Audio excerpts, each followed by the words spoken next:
Misogyny is your biggest crutch in society today. Sir, tell me what's the number one cause of death in Black women outside of health? What is good, my people, my peeps? Tonight we're just tapping in, just ear hustling on some live streams, some conversations that are taking place on different platforms regarding patriarchy, feminism, and the battles that are just, it's not stopping. It has yet ceased to stop with the, men and women battling each other, and especially in the Black community. Let's tap in. Let's air jockey. Here we go. Those are the future. Those are future generations. Those girls are. They hold our future. That is not the point. They are our most vulnerable in our community. Our children. Our youngest people are youth. They're the most vulnerable of our community, and they're the most likely targeted. And that's the number one cause of Hello, how you doing tonight, Matrix? Broken Matrix. That should be alarming. That should be extremely. Alarm bell should be signing. We just ear jockeying on some panels tonight. First of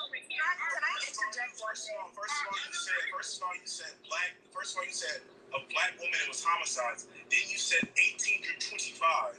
No, can I interject one? I did not. I said 12. The war is real out here on these internet streets. Well, then go look it up, sir. Go look it up. Just because you haven't seen it. You said I can't use health-related reasons. Why else would someone be unalive if it's not health-related? Brandon. Good for the most part. That's what's up. What else would it be? If it's not health-related, then what else would it be? Brandon. It could be a car crash. It could be an accident. It could be, something else like that. It's not. It's homicide. What else could it be other than car crashes? What else could it be? Brandon. An accident. Which is a car crash. No, you can fall. You can trip. You can fall off the cliff. You can fall over, bump your head. You can accidentally drink water. So like I was saying, we're just pretty much ear hustling tonight on different panels regarding this war of those white feminists are right. Men and women, Black men, Black women. They are right. Feminists and wrong. Patriarchy. And I will stand on that. And I'm not saying that some white feminists don't have their issues with racism and discrimination. I'm not saying that doesn't exist, because it does. They are right. It is they are aligning with us on the issues of womanhood, and some of them still have an alignment to their men. The same way we still have alignments with Black men. I don't know if you guys, hold on, let me turn them down real quick. But we come together on a mutual issue. That's it. I don't know if you guys have heard, they just passed a law. Hold on, let me see if I can get it. We'll come back to this. Regarding, people who I can't remember what it's called, but it's basically people who can't have children, or they go into the clinic and they fertilize the egg, and they pass this law that all eggs that are fertilized are considered human life at the stage of fertilization, which let me see if I saved it, which is basically putting women, you can have a fertilized egg in your system and not know it at the time of its fertilization, and they can say that you are endangering the child if you are riding without your seatbelt on. I'm just being, just vague, but basically that's what this law is, more shackles on women. Hold on, let me see if I can find it. I think I did save it. And then we'll go back to this open dialogue. Let me see. Here we go. Listen to her. In the Alabama IVF ruling actually IVF. This only affects people who are wealthy enough to get IVF so that they can have a child. Think again, because this affects everyone. If they are saying a fertilized egg, an embryo is a human being, everybody who has eggs right now could be charged with child endangerment. There is no way for you to know if you have a fertilized egg within you at any point.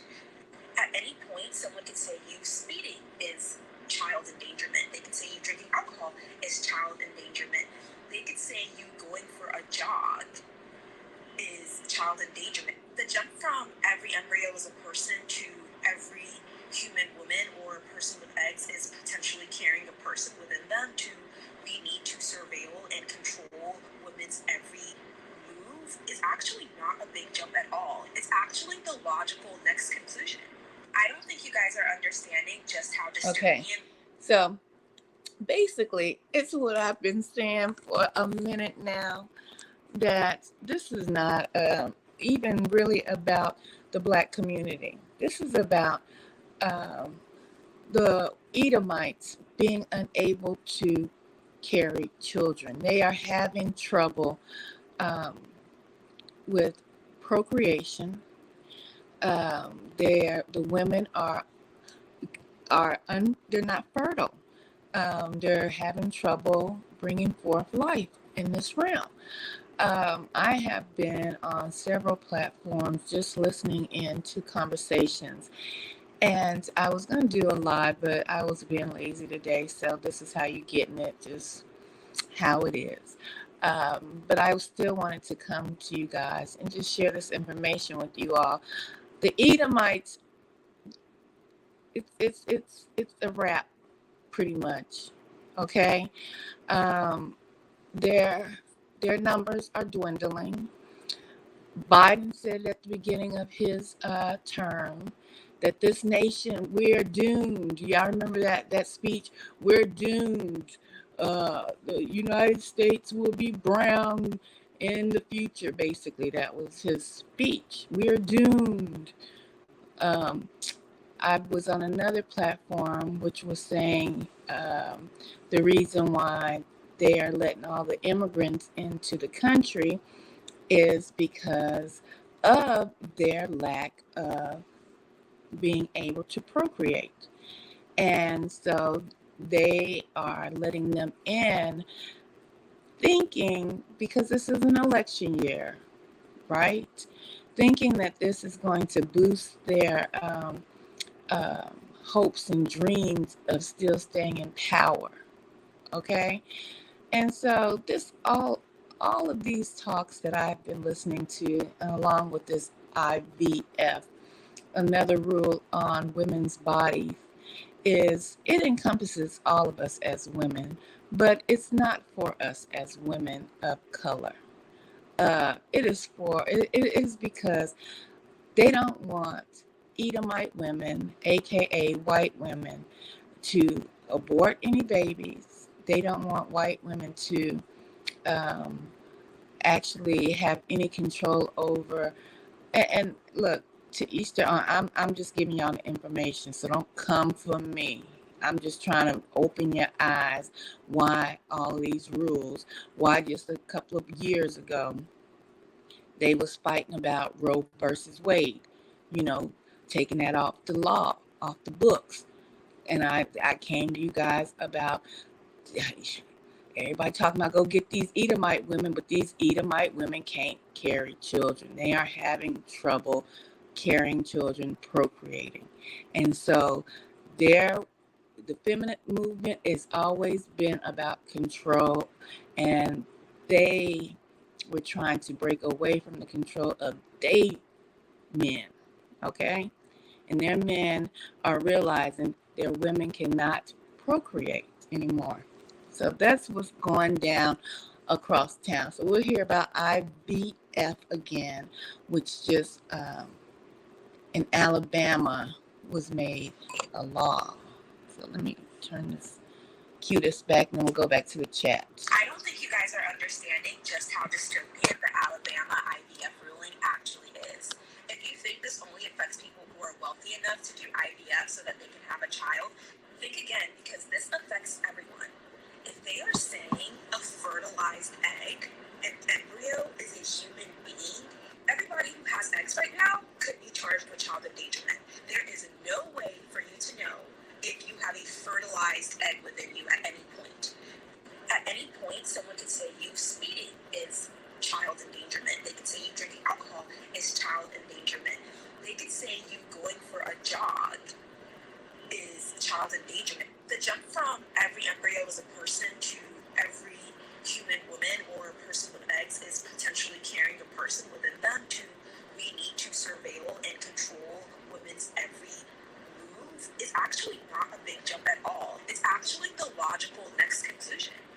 Okay, so think you guys are. And I want to be clear because I have some radicals that don't understand what's going on. Before, what she's saying is Alabama is saying, they're ruling that IVS, that an egg is going to be considered a human being. And what she's trying to get everyone to understand, like I'm telling you, this is not about the rich people and them wanting an egg to be classified as a human being. No, don't be blindsided by this. This is not about the right of an egg being classified as a human being. This is about they are dwindling. Their numbers are dwindling. And the reason why this young lady is speaking on this is because a fertilized egg happens 1 to 2 weeks before pregnancy tests will even show positive, and over 1.5 of embryos are fertilized eggs. Now, I know you men that might you don't understand. You don't understand. Okay, let me say that again. A fertilization happens 1 to 2 weeks before a pregnancy test will show positive. Okay, so what this young lady is saying, that these women can be carrying fertilized eggs around and not know that they're pregnant. Okay, and wouldn't even have signs of pregnancy. Women get signs like they get sick, and they, and those come later down the line. But this is so very dangerous because they are trying to, and this is about the white man Edomite. He is trying to control his population.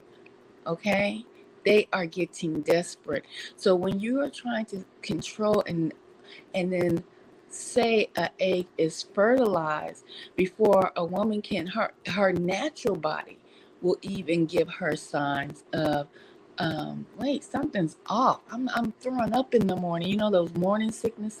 Before it even gives her those symptoms, they're saying that is a human being in her body. That is only to control their place in this realm. Okay, this is not for us, but it can be a double-edged sword, if you will. And so this is what's going on, and I knew I could see this a mile away. And this is not even about Roe versus. This is not about no abortion. This is about, now they want to tell women your eggs that are fertilized in your body, you got humans in your body already. And we know as women, sometimes fertilized eggs don't even take. That is what's called a menstrual cycle. You can have fertilized eggs that are, they just, by the law of nature, by the law of, the Most High, it just might not take. And so that's what is a menstrual cycle. That's when those eggs come flushing out of the woman's system. That's why it's the blood and all those, the particles, all that's the egg that did not fertilize, they didn't take within the lining. Okay. So this is a very this is something different. So let's go back to this live stream about patriarchy and feminism. I'll tell you, it's hot on these streets out here. It's like a battle of control. Basically, hold on. Well, let's just listen, and I'll just give my commentary at the end if I can get back to my car. Because they might get killed. So y'all just went and told me that highly coveted fragrance Yara by Latifah just had literally. They're desperate out here. For sure. Trust me, that IVS, saying that those are those fertilized eggs are now classified as humans in Alabama. Ooh wee, how that can get people caught up. Not people, women. Okay, let's go. Postpartum after giving birth, the highest reason is homicide. It's not wrong. Look it up. It's not, and this is our problem. As soon as you hear something you don't like, you go right into not believing it. Like right into just crazy, because the thing is, it's something as simple as a search. But okay. Anyways, and we're not the one that have a history of lying. We're not even the ones that have that history of making false reports and lying, and yet we get treated like we're lying all the time. And Black women are the highest of the victims within that statistic. And it's actually also young adolescent girls. And why do we think that? So anyways, I just want to say this. So when it comes to white supremacy, it's a pyramid scheme, right? No matter where the fuck you end up in it, no matter where you are disprivileged or have any privilege, in some sense, we all have certain privileges, okay? Even though I'm a Black woman, I'm queer, I am still a cisgender woman. I have some sort of privilege. I am not disabled. I have some sort of privilege. It is because I can acknowledge that. But when it comes to other people who have some sort of privilege in their life, they don't want to accept it because they have to realize that the bullshit that they doing to get themselves at the top is at the expense of another. You collecting that little chump change down that little pyramid scheme and it's negative, and you don't want to fathom that. And it's so crazy to me how y'all lack intersectionality and lack the knowledge or the practice of trying to actually just do something with some type of intention. Like, what is so wrong with trying to intentionally just be a better person so we can all get through this shit together instead of trying to do it and say, oh, it's a dog-eat-dog-out world. That is the white man's world. I agree with that. That sounds just like them. No, because we need to go to the new person on the panel. I'm going to go to the brown, but me and King came on at the same time. You talking about what the hell am I talking about? If you don't get it. No, like, sit down, bro. I just want to say mine because I promise you I didn't like to say it this whole time. When we talk about. I wasn't talking about just comment. I got you. My bad, because I do get my emotions kind of involved. We're ear hustling tonight, y'all, on a different panel. As I'm a straight Black man, I love my Black women. Black women are God in my eyes.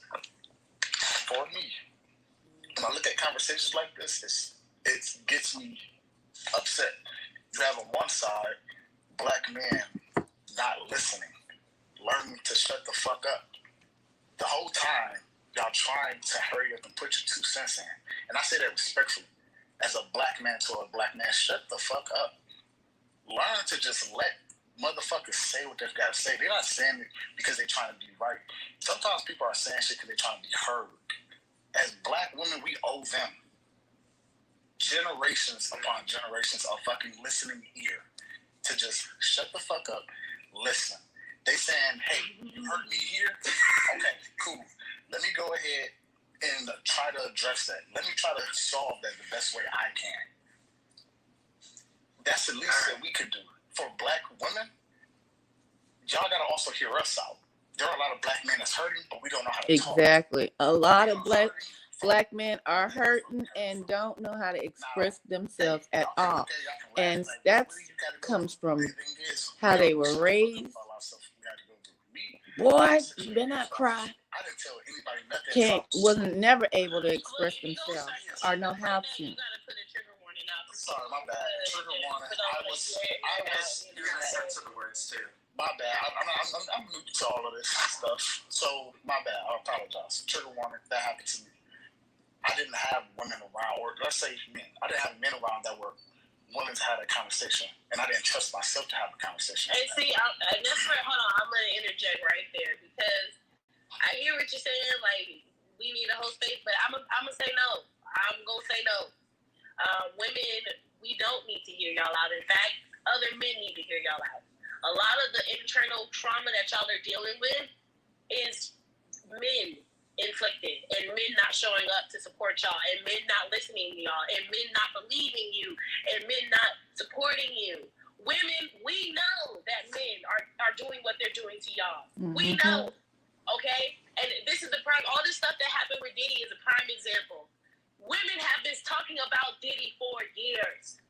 Diddy has male victims, but none of them had the courage to come out and talk about it because they were afraid of what other men would say about them.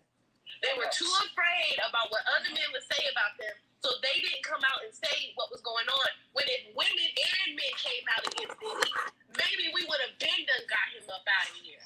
Because women have been coming out on their own, screaming into the void, saying, Diddy did this to me, Diddy did this to me, Diddy did this to me. And all the men who were there and could have cooperated and said, yeah, he did that, said do men have a voice? Really? He was allowed to continue to go on and abuse and create more problems and more victims and go on and go on and go on. And that is ultimately, that right there, that not talking about it, not owning up to it, that's patriarchy. Not shaming other men, making men feel like they can't come forward and talk about their stuff. That's patriarchy. I'm not saying that you disagree. You have nothing to defend, so don't try to defend yourself. I'm just elaborating. You don't have to defend yourself. It's not an attack on you. I'm just saying that women are not going to be the ones that provide that space. I'm going to defend my opinion on that part and saying that we owe each other. As men, yes, I do hold men. I created I'm not trying to go accolades and stuff like that. Okay, that's why the space is here. Women do their job. Women do their part. Birthing black men, women do their part standing up and protesting for black men. Women do their part holding space for black men. Women are showing up for y'all, and have we been showing up for y'all for hundreds of years now since we got here? Okay, when you was tied out there to the floor and wasn't getting no food or water, we was sneaking out there and feeding you breast milk. We've always been doing and holding and being there for y'all. We need time to be there for us, which means that y'all gonna have to figure yourselves out for a little bit on your own. And that's okay. Don't mean we don't like you, don't mean we hate you, don't mean we don't love you.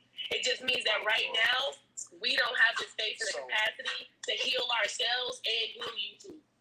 But I think you're only speaking for your percentage. You're not speaking for every woman. You're only speaking for your percentage. No, she's speaking for me too, because I said it last. No, she's speaking for me too, Sarge.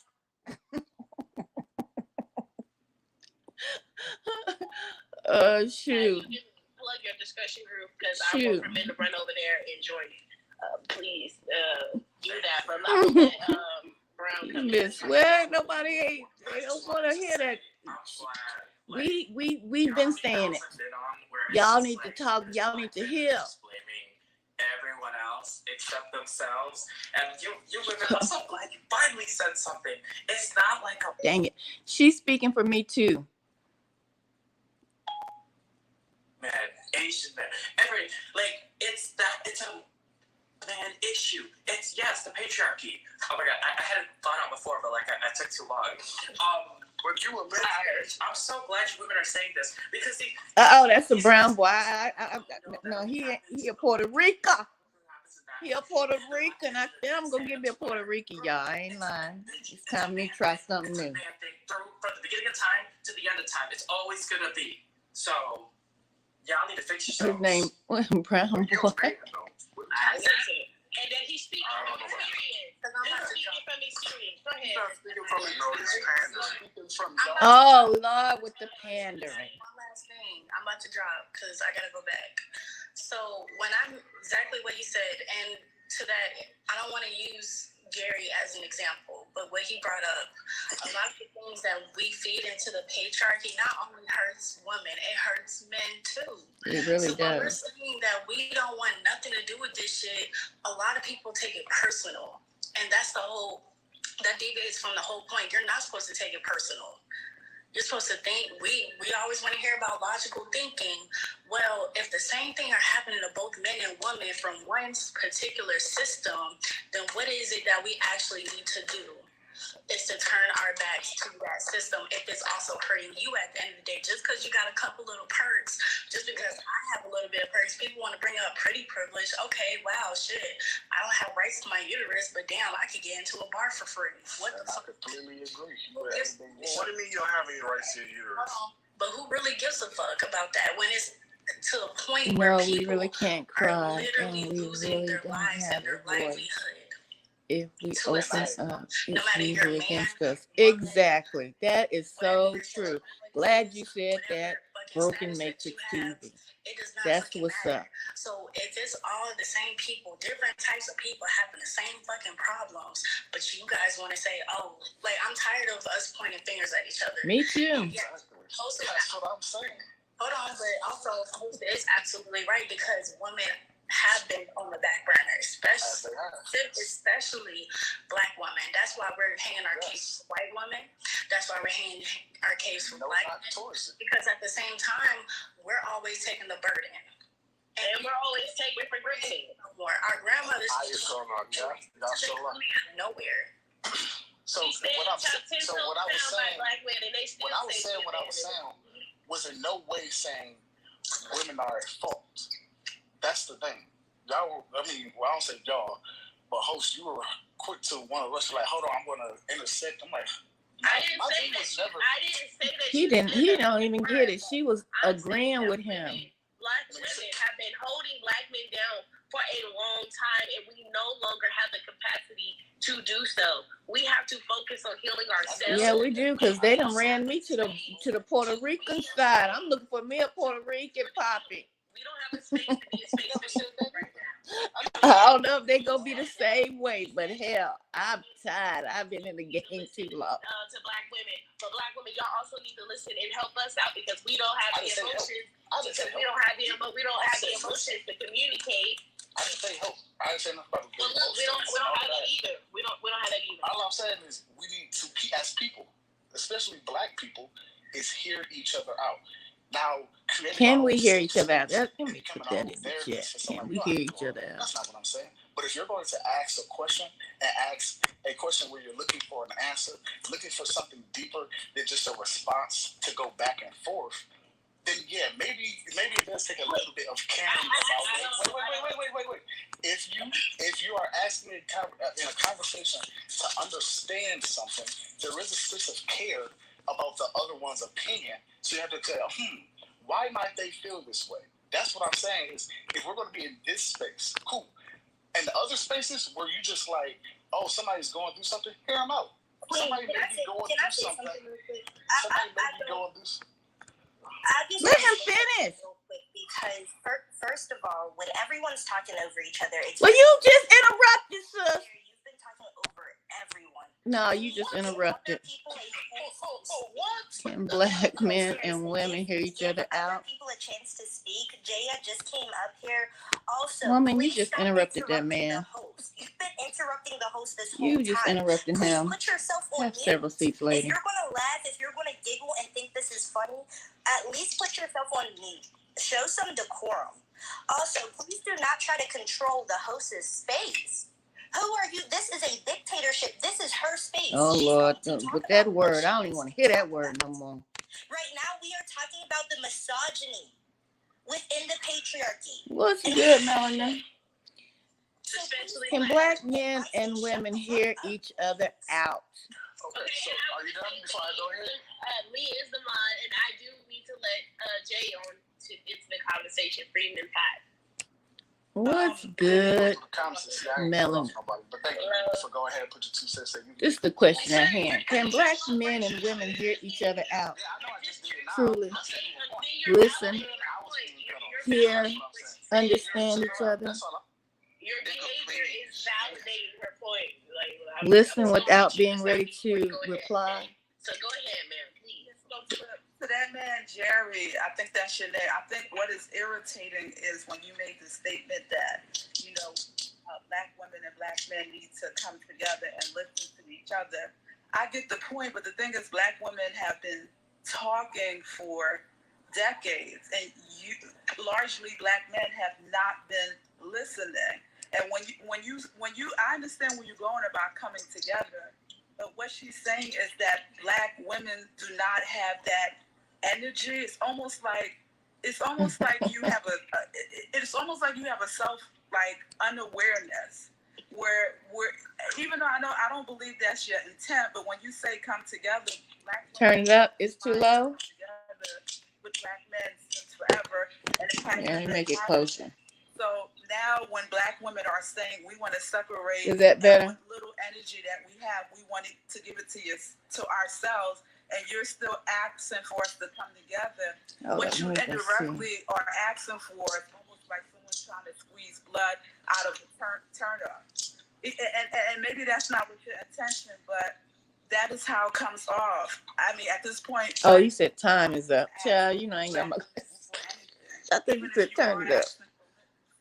Listening and coming together, that in itself is too much because black women have nothing else to offer. And whatever that they have to offer, we have to give it to ourselves. So thank you. And these kids. Thank you for that, because that was beautifully said. I'm going to let Wolf of all streets come on here and jump in the conversation, and then we'll go back. Oh, and Javon, I didn't see you up there. Yeah, go ahead, Javon. I forgot you was up there. I'm sorry. How are you doing? So guys that are coming in, we are ear hustling tonight on another panel. And her statement is the black community will never be free until black men unlearn misogyny and turn their backs on patriarchy. That is her statement. But we're ear hustling tonight. Yeah, like y'all see these topics and center yourselves, and y'all just coming together in this bullshit. Niggas want to come together, but they don't want to do the work to. You talking about Black Wall Street? I'm gonna touch on this Wall Street thing, but it's not Black Wall Street. But let me tell y'all something before we get out of here tonight, if I remember. You talking about me too, because hello, I am also a black man. I'm a black man who's had to sit with himself and unpack my own misogyny and what I benefit from when it comes to the patriarchy of harming black women. It's very weird to me when I see brothers get on panels like this and they can't figure out why they are at times the problem. So we can come together all we want. That's fine. I'm not against that. If we coming together, before we come together, what have y'all done to make it so that we are able to come together in a safe environment, in a safe precautionary period? Because when y'all talk about coming together, y'all never want to unpack everything, and y'all internalize that can oppress black women of different intersections. And a lot of y'all for real don't really care. So y'all be like, I only see this on TikTok. No, the fuck you haven't. You've been seeing this your entire existence. From childhood to now. You still see it. Y'all friends do it. Y'all colleagues do it. My question is, can we hear each other? Truly being quiet and compliant with the violence that goes on, because as black people, we have been taught to not speak up when violence is happening. The bystander effect has been drilled into our heads. Facts. So when y'all call certain people y'all family, the black sheep of y'all family, when they speak out against the abuse, the harm that y'all perpetuate on to others, y'all shun them and y'all kick them out the quote unquote family. Y'all let the abusers to the cookout before y'all let speak, brother. Conversation. But in this topic of black they men, let the abusers to the cookout before that. It's like finding a needle in a haystack with y'all when it comes to common sense. Even though that's meant for the commoners, like it's just what is so hard for other brothers to get it? I got it. Other black men got it. Other black men are doing the work. Why is it that we can't do it as a collective? Because then the other thing is we can address the fact that we don't have a brotherhood. We love the black sheep. Give black hearts for the black sheep. That's a lie. That's a sham. That's a falsehood. And I wish I would stop. We love the black sheep to the family. As black men, that's bullshit. Give black hearts for the black sheep to the family. I'm not talking about all black men. You as a black man, you're doing the work to unpack your misogyny. That ain't about you. But of course, because y'all hear black men, y'all equate that to all. It's not all of y'all. Because I would also be included in that, as I am also a black man. But I don't hop into panels when I see topics like this and attack the black women.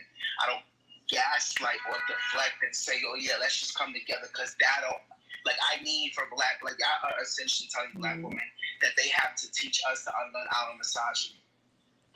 That doesn't make any sense to me. Yes, according to Pedagogically Oppressed by Paulo Freire, because we oppress black women, they know more about us than we know about ourselves. Ooh. Because we are the oppressors to black women. Oh, didn't I talk about oppression last night? I think I've been on one talking about this oppression. Packing their own shit.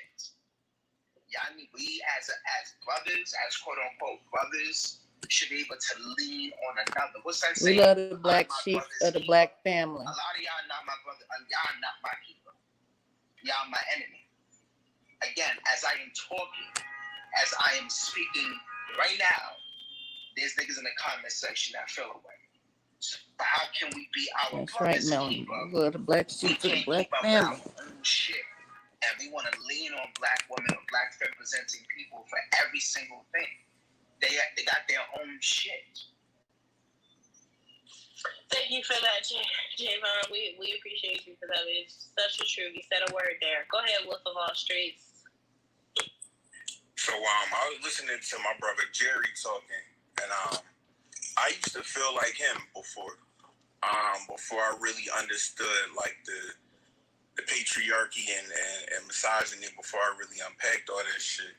And what I came to realize, and I used to, see women say like decenter men and shit, and I used to feel away, even though like, I know it's not towards me personally, but I used to feel away like, yo, we not all that bad. But when you really unpack the shit and you really see like the levels of this shit that we've been given, this isn't just some shit that you inherently have. These thoughts is some shit that we was given by society.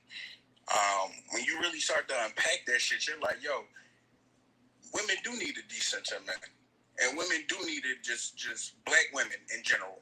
Not even talking about white women, but black women need to really like be with themselves for a second and love themselves. And even within saying that, I say that for us as well. Before you start chasing a relationship and chasing women, oh really? You should really find yourself, sit with yourself. As a man, I tell men, practice semen retention and sexual discipline. Because that'll keep you Come on, this sexual discipline. We need a whole conference. Men and women. I'm about to get a conference together. I don't know. This sexual what do you say, retention, semen retention? How about there ain't no yeah, we need a conference. Do your thing, go have sex, be a player. No, that's what's hurting them. Shit that we've been told. Yeah, you've been told that and it's hurt you. Shit that we've been like really conditioned to do. When you really don't have to do all of this. Exactly. Speak on it, brother. I had to come to a point when it's like, I'm trying to rack up all these bodies, like I'm trying to chase Will Chamberlain numbers or something. Like, what am I doing? Or do I really want a real connection with somebody? And again, this is all shit that we've been given. So just to land, I feel like we both need to decenter each other. I feel like men need to decenter women and women need to decenter men. And we really need to focus on us as, Oh, yeah. I'll speak to men. Focus on being our best version. Not what society is giving us, but spiritually, practicing sexual discipline. That shit is a cheat code. I promise you. Mm-hmm. I promise you. I promise you it is. Okay, yeah, good. Everybody's got an opportunity to speak, so I'll go ahead and open it back up. You And said it. by saying I absolutely agree with Sexual that. discipline is a cheat code. Each other. I do. Okay? And I think that once black men do that, y'all will be able to pull into each other, and you'll be able to not only address your own issues, you'll also be able to confront the men who are a danger to our community. A lot of you don't know who the men are, who the bad men are, because y'all don't really be getting deep involved with each other like that. If you start talking to some of these men, they tell them themselves. They told you. They can't front for too long. But when you have surface level conversations, stuff that you don't really never get to the nitty gritty of nothing, you'll never really have deep conversations. Well, yeah. You don't get to hear those red flags in those men. You don't get to hear them, I don't know. And really, that's what the podcast era is doing for women. My goodness. Is she not taking the words out my mouth from last night. The podcast, this, Lord have mercy. Everybody see it. It wasn't just me and my rant. Everybody see it. We thought. And then I'm watching as some men who were just on a borderline or might have not been very misogynistic are becoming radicalized through listening to these men. And once black men realize that, patriarchy here, this here is an allegiance to men. This is boys will be boys. This is the boys' club. Patriarchy is. And when you are part of patriarchy, you are in a secret alliance with men, which means you are now in alliance with white men, which makes you an op. I almost choked. This woman must have been listening to my live. Didn't I just say that was the ops? They the ops out here. I don't even know this woman. She almost made me choke. I'm sitting here trying to eat on the slide. You find yourself believing the exact same thing. Woo, come on, sister. Women, you need to question whether or not you're an op. So obviously, I ain't the only one feeling the way I felt. Y'all the ops out here. Because none of us, look at what they produce. They produce a broken society. We shouldn't want any of what they have. We should be doing the complete opposite.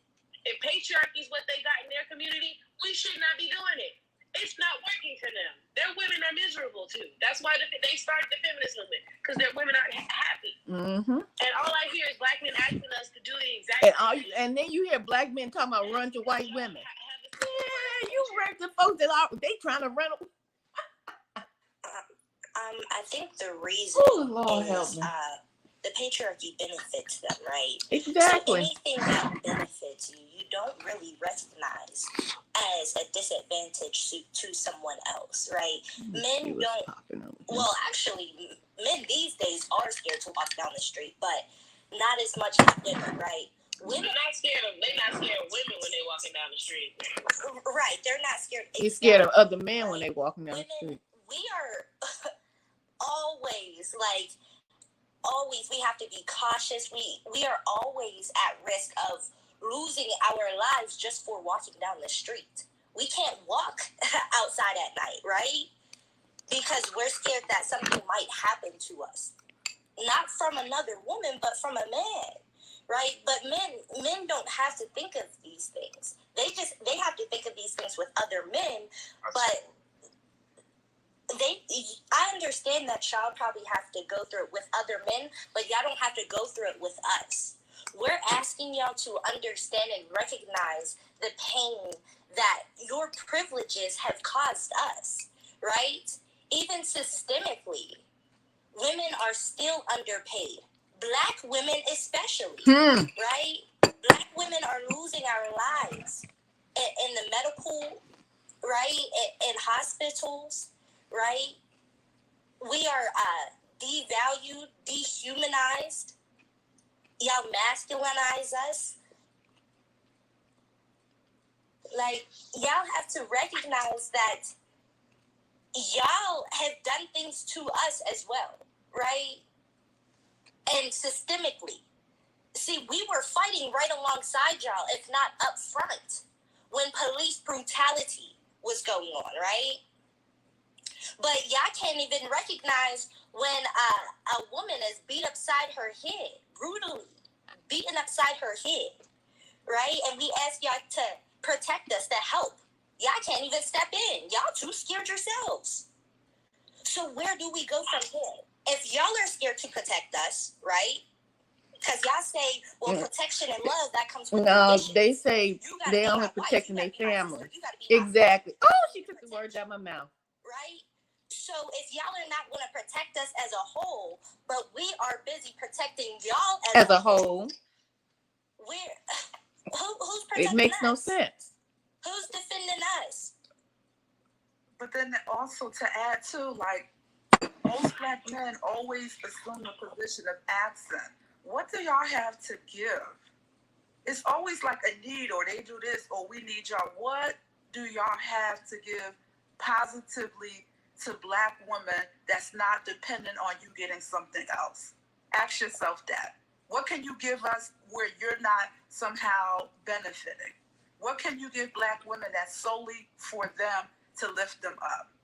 And I see you, Brandon, in the comment because it feels like, and I could be wrong, ego. And let me just say this, an exception is not a rule. So you may have an uncle, well, my uncle doesn't do this, or I don't do that. You're personalizing it. An exception, again, is not the rule. And I'm going to ask this, what I will plead, though, for Black men is to please read books, take education more seriously. Would y'all like to see the live stream as it goes? I can turn the camera on if y'all want to see it. To these conversations, And most of the issues are not really with Black women. Hold on, it's towards other men. Stop being lazy. I'm sorry, Set this up right. I'm sorry, hold on a second. I'm almost done, but you won't acknowledge that your issue with patriarchy has to do with other men. It's not with us. And that's what I'm saying. Ask yourself, the men on the panel, what do you have to give to Black women positively? And if you don't have anything to add, then maybe you shouldn't be in these spaces because it just feels like a takeaway. And thank you. Her name is Ro. Ro. That was. No, I'm talking to Brandon because he said Brick Lady live.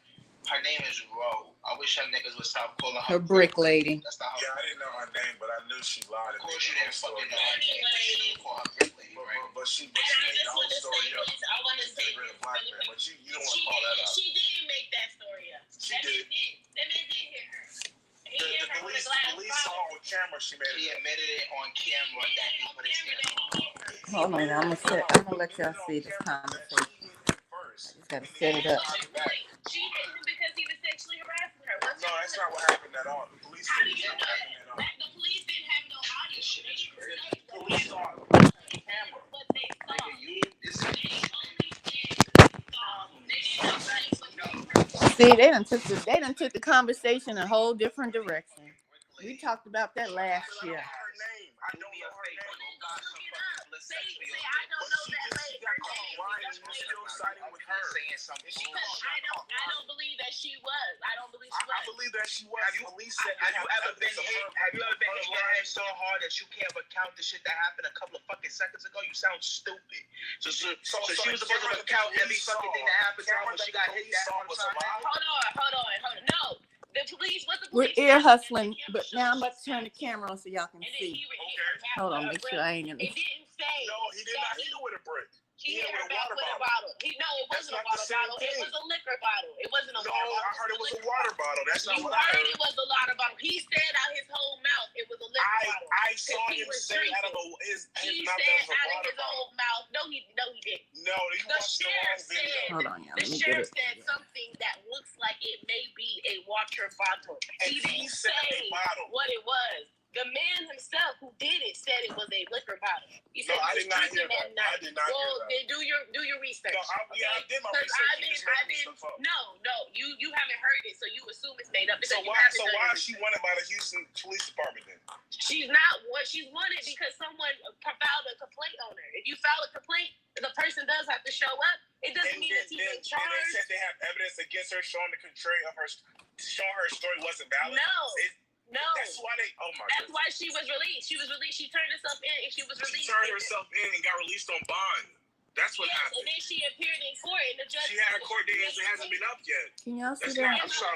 My point still. Let me know if y'all can see the camera. Because she hasn't went to court yet. Okay, so then why are you sitting here trying to suggest? Because she made up a story that wasn't true. That's why. How do you? What part of it wasn't true? She wasn't. The whole part about someone coming up into work. Discuss April another time? How do you? Hold on. Oh, the so-called sun flip flop. Yeah, we do that. They never discounted what Can she you said. see the camera? Because it's acting silly on my end. Sir, they did not. They said you can see them talking. And then can y'all see the actual conversation going on, the live stream that we're ear hustling on? But she didn't say that happened at sexually first. harassing her. She smacked him. That's not what she originally said. He hit him. No, she left out the fact that she smacked him. No, she left out the fact that she was sexually harassed. She said he asked her for her number, and she said no, and then he hit her with a brick. Sorry, that's not sexually harassing. Asking for someone's number. Yes, it is. Asking for someone's number is not sexually harassing. Sir, he was asking for someone's number is sexually harassing. Sir, yes, in the context of him following her from the club. The That's police not. also I didn't see you just added stuff. No,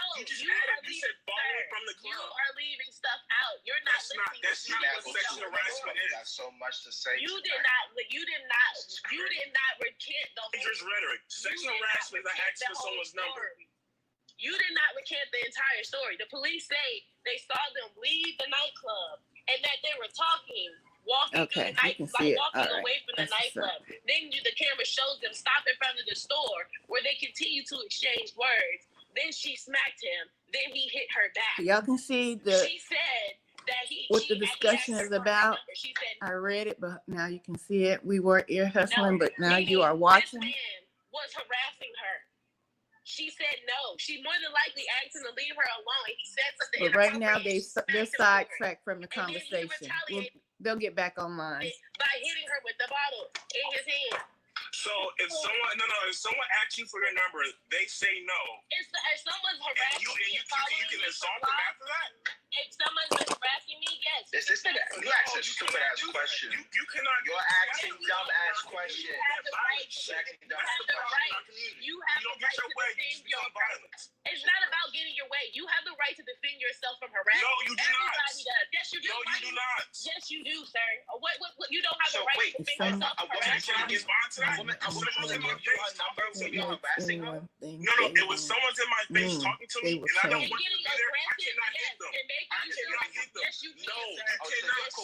I will pray and hope that there's the ability to change in people. Have you coerced women before to give them your number? No, I haven't. No. So what the fuck are you talking about, nigga? This is the problem in our community. What the fuck are you even talking about? You are asking the stupidest Sir, I'm here to tell you that you can't. Let me tell you. Nah, do not listen to her. Do not listen to her. I have gotten away. I'm here to tell you why I have.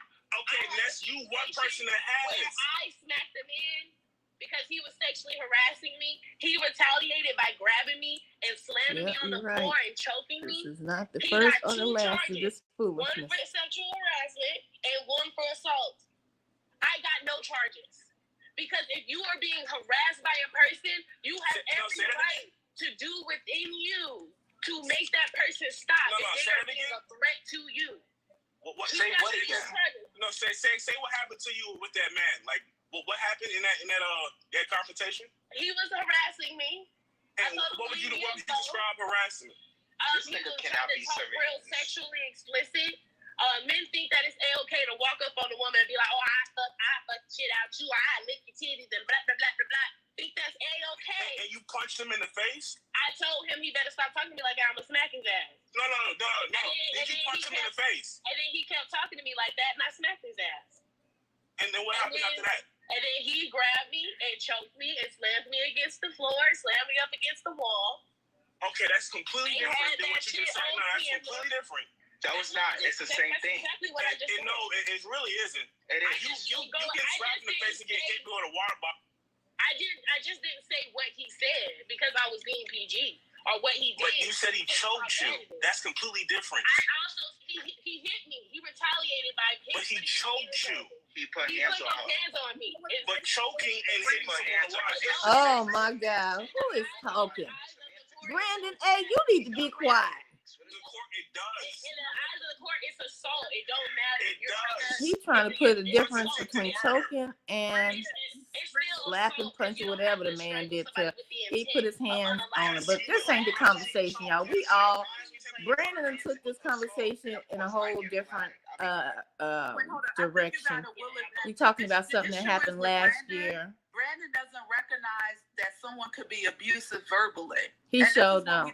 It's verbal abuse. Patriarchy only understands violence. Exactly. That's how they keep other people in check. So he's more concerned about the physical, emotional abuse. They respect, but he doesn't bear any weight or see a problem with someone being verbally, mentally abusive. Because that's what you was experiencing. You sexually harassing someone is a form of verbal abuse. But it is perceived as a threat. Men don't realize that when you walk up on a woman saying that, she has every right to perceive that as a threat. It's not a distraction. It's an agenda. Hold on, sir. An agenda that I've been saying for the longest time. For the longest time. You don't know the law because I said in that moment, in the state that I live in, black folks are falling right into the trap. And you see what we have now, folks. They fight all on social media. You're going to harm another person. that's not what use he that did. language, hold on. Yes, if you are using, But if it can you're be sexually considered a harassing me, distraction that's as well, exactly I what you're guess you could doing. say. We're not talking about your situation. I'm talking about the Rhoda situation. You don't know what was said. You You don't just know. sat here and said that he kept asking for her number. That's what you just said. I never said he kept asking for his number. You said it was that harassment. she said that it was harassment, and if it was Harassment, she should have I don't know who that is. harassment. But we Yes, sure it can is. go back to my No, it's archives. not. Give me a date when this person said it.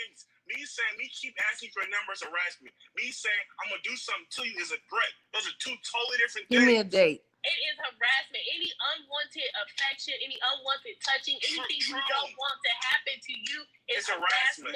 But that's so not if a I threat. say no, and you consistently kept asking me, you keep badgering me, you keep following me, asking me over and over and over again, that is harassment, sir.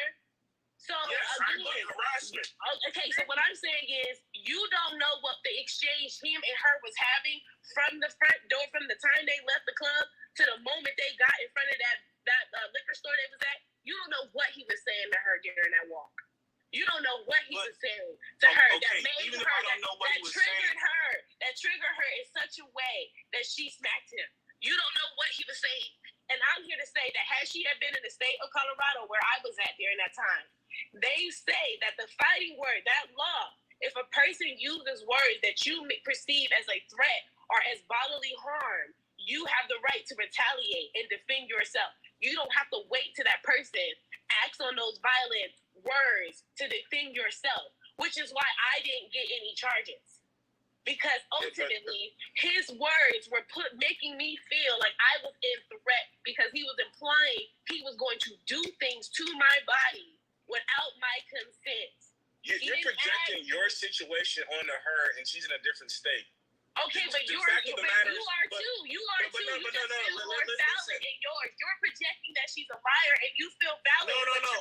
I'm projecting. And I'm projecting, in my experience, that she's not lying. Let me tell you why I'm not projecting. Because in your situation, you didn't go to jail. You didn't get pressed charges. Nothing happened to you. But Texas doesn't have that law. She's in a state where Texas doesn't have that law. But then Texas doesn't have the same law. She's in a different state where women are not as protected. I was in Colorado. Colorado takes the protection of women very serious. It's like the third safest place in the country for women. They don't play when it comes to DV and things like that with men.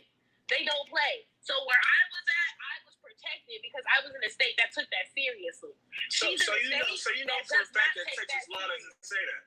Yes, Texas law has in a state that's very conservative, basically says. Yes, conservative states are have the highest rates. But you just said it's a state that you can those are fighting words. In Colorado, You don't believe that's a thing in Texas? No, it's not. It's a Colorado specific law. Okay. It's not. I'll look that up. It's not. It's not. In Texas, the law that's hurting her right now is Texas has a law that says if someone hits you, you have every right to hit them back. And she's standing up against that law right now because it makes her. And again, here's another. I want to highlight this for Blackness. I need everybody to mute real quick while I say this. Black women, we are warriors. A lot of us descend from warrior tribes. We fought. A lot of us were trained fighters. So when we're facing oppression, when we're facing abuse, we don't cower down. We fight back. We will stand 10 toes down and be ready to fight because that's who we are. So when we're being harassed by a man, we don't cower down. We fight. We stand up to him. And they use that against us. They use that. They say, oh, well, you couldn't have been in danger. You're not in danger because look at you fighting back. You think you're a man, so you don't really need protection because you're fighting back. They use us standing up against our attackers to justify not protecting us. They've done that for centuries. And we fight back because we've had to fight back. This is just a cinema example for But people. white women use their white tears. We have two different defense mechanisms. We put them dukes up, then white women bust the waterworks. Simple as that. And she stood up to him, and they threw her in jail for it because they didn't see her as needing protection because a man hit her. If that was a white a woman that he had smacked in that moment, he'd be locked down. Over and been like, "Oh my God, Oh my God, what happened to you? Are you okay? But because she was a black woman who hit him back, she was chastised and seen as a danger and thrown in jail for it. See, this is the They problem. always do that to us. They always do that to us. They do that to us all the time. When a black woman stands up for herself, they will turn around and say, oh, you really didn't need help. You really didn't need protection because, look, you're standing up for yourself. You're fighting for yourself, so you didn't need help. They never addressed the fact that that man should have never said what he said, did what he did in the first place. It's always, well, you hate him, so you good. You don't need no protection. So let me ask you a question. There's no sisterhood. You believe this school of thought where if someone says something to you that you don't like, you have the right to hit them upside. Oh Lord, is it buffering? Yeah, it's buffering. So we'll just let it come back online. It will here shortly. We are ear hustling. We're no longer ear hustling because I turned on the camera. So we are we're just tapping into a live stream on TikTok. If someone says something that is I perceive as a threat, This is crazy. I have every right. I didn't say threats. And if you can't read what's above her head, it's saying that the black community will never be free until the black man. The thing is, you Black won't men accept that unlearn women and men perceive things differently. misogyny That women perceive and turn away from patriarchy. I kind of half read it, but y'all can see it. You can't. That's what it basically. We're supposed to be talking about. Because you want to perceive it differently. Because our experiences with men are different. That's why you don't have the common experience that we do have with men. So don't. We have a unique experience. We have a very unique experience from everyday life in the workplace. And what kills me is these men act like we got it easy in the workplace, no matter what we do, corporate or whatever. Like we go to work and it like we just lounging. I don't know what pipe they've been smoking. Covering over you, like don't give me your number. And his goons is standing there behind him, and he got his gun on his waist, and he like, yeah, go ahead, let me give me your number. So you think they're gonna lie to you if you don't get it? Let me get on. I need to get on this panel because this Brandon is a fool. That just happened not too long ago. She got her panel full. Y'all have that same fear of men when you go in jail and go because like that actually happens. So now it happens to us every day. The chances of now we unalive by someone you don't know is so weird. Every single day. No, every single day we walk out of our house, we take the risk of some man acting like we just dropped a soap in jail. Hey, you should live in a far away. I hear a bunch of ashy ass niggas on the panel down not catching it. I don't want to understand why. Hey, why don't you go live in a? Why don't you migrate yourself? Hey, why don't you shut the fuck up and stop sounding stupid as fuck if it's not directed to you? Hey, go to a small town then. I'm gonna mute you, Jay. You're getting out of trouble. I'm gonna mute all y'all real quick. Here's what we're not gonna do. We're not gonna diminish the lived experience of women. Y'all not gonna get up here and gaslight us like y'all don't teach y'all daughters to be careful when they outside and to look out for stranger danger. And if y'all not worried about your own family members, come on, sister, get them right. Get them. Brandon. We're not idiots too. So therefore, when a man is saying something to us, we perceive it differently. I don't understand. Y'all don't get it. Y'all got taught that. Nah, just women carry. You just said that because teaching kids that was because we're not stupid, and now it's you were taught that. Yeah, we were taught that. You taught us that. Y'all taught us that to be careful of men. Like y'all taught us that. No, and now y'all mad. No, your feminist ideology did. Oh my God. This is a new fool here. That had to be Brandon. Waves of feminism, creative feminism. Feminism was sound like you like them, calling them sweet and stuff. I careful there. These are the niggas that have Brandon is a new fool. These are the niggas. The feminist movement taught us that, huh? To watch out for men and be careful out there when you're out and about. was gonna meet up with Javon, I would meet up with Javon at a public place, at a coffee shop, at a fucking Starbucks. So because now you're afraid of Javon. From a can of paint. I don't know him in real life.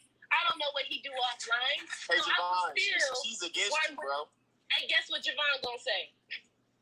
As I fucking she gotta do what she gotta do. Yeah. Javon, she got you, bro. These must be some young men on here. Who the hell gonna meet somebody just because you talking to them on social media that you give your full trust to? Come on, man. This is what I'm talking about. What was my first question? What was my first question? Can we even communicate? That's propaganda. And it's based off of short stories of women's real lived experiences. Literally. Those are based off of real lived experiences. Yes, it's made up, but it's based off of real women experiences. I'm not quoting it. I told you it was a visual aid. I didn't say it was a quote. I said it was a visual aid. You understand the difference between those two words, right? Like you understand that a quote is. So you step outside your house. You step outside your house. We all do, dumb nigga. We all do. We got promised to get back home. So are you? Do you like men? We're not all promised to get home in one piece. Guess what? I hate racism and I like Britney Spears too. I mean, so if you're so scared of men, why don't you like go move into a secluded island by yourself? My goodness, if I could afford to, I would. If I could afford a fucking island, I'd be off there living by my motherfucking self, living off the land with solar panels and drinking rainwater. If I had the money, that's exactly what I'd be doing. These leaders and protectors. It's excuses, man. Protectors. No. They're like too many excuses. We have a problem. I feel like you're just. We do have a big problem. Look, if you're not here to have a good face conversation, then I'm going to have to ask you to leave, Rod, because it seems like you're just here to be a contrarian. You're just here to He's a troll. I asked one person a question and like 3 people responded. You still haven't answered my question. What question? I already answered it. You just didn't like it. No, you didn't. I said if someone. I already answered but you it. didn't, though. You did not answer my Stop, question. Brandon. No, because I answered it. You just don't like the answer, sir. No, you did not answer my question. You don't like the answer. That's it. You don't like answer my question. I did. Hey, you just don't like the answer. You answered again. It sounds like you have mental problems. I do have mental health issues. Can you answer the question again? I do have mental health issues. Now he being antagonistic on purpose. And this is what you hear, guys. This is not even productive at this point. Why do you take pride in having? And these are men. Do you hear this? These are the men that I think only one man has any sense, and it's Jay Vaughn. The other men on these panels are just being antagonistic, but wanting to have a conversation. What I told you was, if what they say you perceive as a threat, you have every right. I didn't say, I said harassment. And I said, if what you keep asking something different. I'm not talking about a threat. You said, if they say something you don't like, and I said, if what they said that you don't like, you perceive as a threat, you have every right to enact with violence. Yeah, for example, I'm going to give you an example. That's not how the law works. Let me give you an example. And who cares if it's how the law works? But that's what's getting so much about people locked up. Hold up. The law ain't always right, okay? So the law is a scam sometimes. No, but that's what got people locked up in jail. I don't care. Some things. I know you don't care about black men. I know you don't. Some things worth fighting for. Some things. They sitting around in prison. We're fighting for bullshit. And then whose fault is that they're still sitting in prison? Listen to nonsense like that from their moms. You should do whatever you. Whatever, sir. That's not the case. In the same way, these black men are hurt, y'all. He's not even hurt. He got a different level of work to be done on himself. Brandon A. Can y'all see the panel? And get 10 years in prison. Let me see. Those are the people on the panel. Whose fault? You say that like that's their fault. That's our fault. But that's That's what's happening. That's what's happening to us. And some things are worth fighting for. And this is the problem. Men are black. They're not. They're not. They're sitting in there. A lot of y'all. Brandon, black women are not the problem. That's white team men that's locking y'all up. That's crazy. No. You don't think what? So wait, who started war on drugs? That was black women that did that, or was that white team men? No, I can't speak. That was white team men. This whole walk away mindset, turn the other cheek bullshit. That's the reason why we still oppressed. That's the reason why white men. No, the reason why we keep. No. That's the reason why we in prison at I agree with her. The highest rates ever is because of the rhetoric you just spit out. Sir, that's because you bought into white supremacy. And I'm not bought into their laws. You bought into their laws. You believe that their laws are right. You believe their laws are just. You are not trying to fight the system. You are falling right into the system, sir. You are part of the problem. And at this point, I am. You are. Can I say something? Because he's been Thank goodness he dropped him. That's why I dropped him, because there's no talking to him, so I'm just going to move him. You're not here. That's weird energy to me. I agree with you, sis. Like, I was just sitting back listening to everything you saying, and like he's like expecting you not to be vigilant and protect yourself against, I'm not saying that anything's going to happen to us as women or men, but everything that you're saying that I was listening to so far, and I'm not even a feminist. I go along with right is right and wrong is wrong.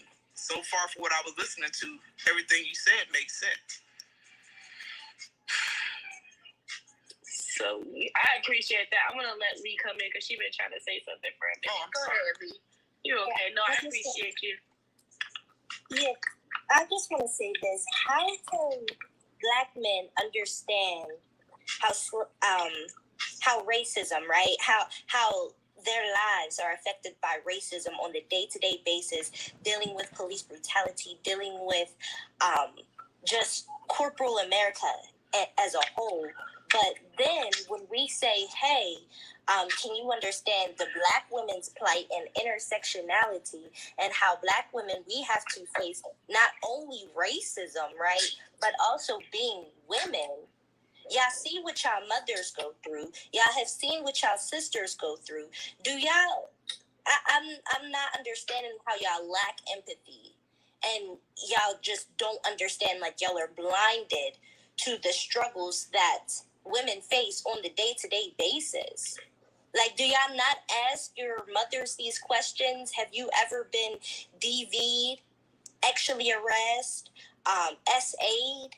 Do y'all ask your girlfriends or your wives, your sisters, your daughters? Do y'all have conversations with the black women in your family? Because it's giving that y'all just don't care. It's giving that y'all lack accountability and y'all want to put the blame and onus on the women because y'all are the ones who are doing this to us, right?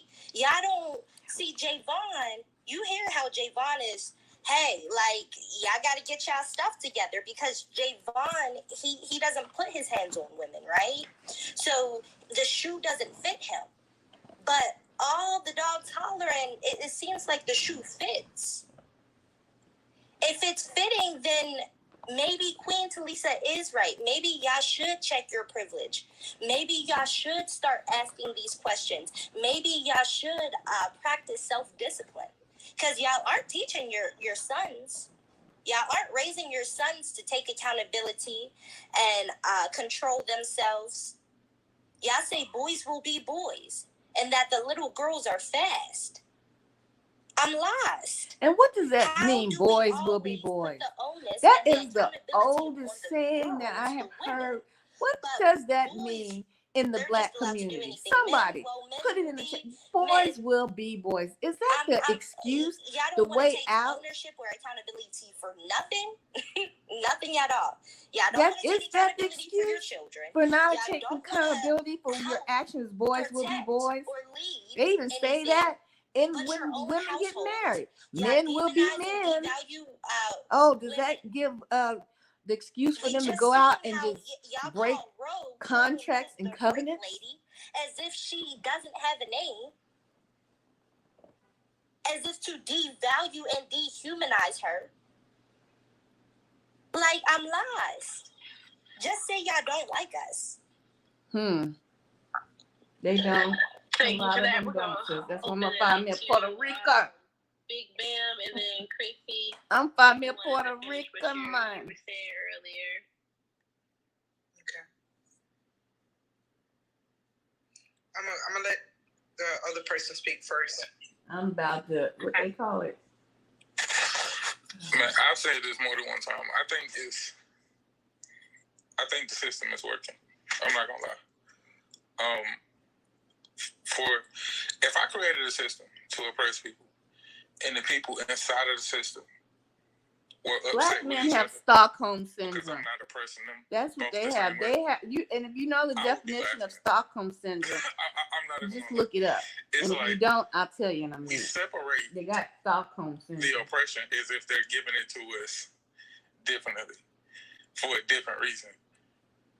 Like they're gonna say, "Oh, we're not gonna oppress y'all today. We just gonna oppress y'all." When has that ever happened?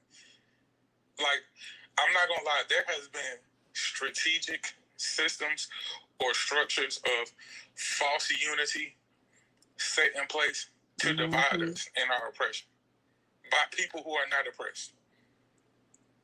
And it's like, it's getting weird to me every time I hear this argument. Like, I don't know what you're. I don't even know what you're. Hold on, I don't even know what you're talking about right now. What you mean you don't know what I'm talking about? We sitting here right now. Are you wait? What argument are you referring to? Like, what are you saying? This right here on both sides, right? When Up here, this right here. So this argument. So you don't understand how black men holding the same viewpoints about black women as white men do, and agreeing with white men on their system of structure and how we should be dating and living and having our family is a detriment to the black community. You don't understand that?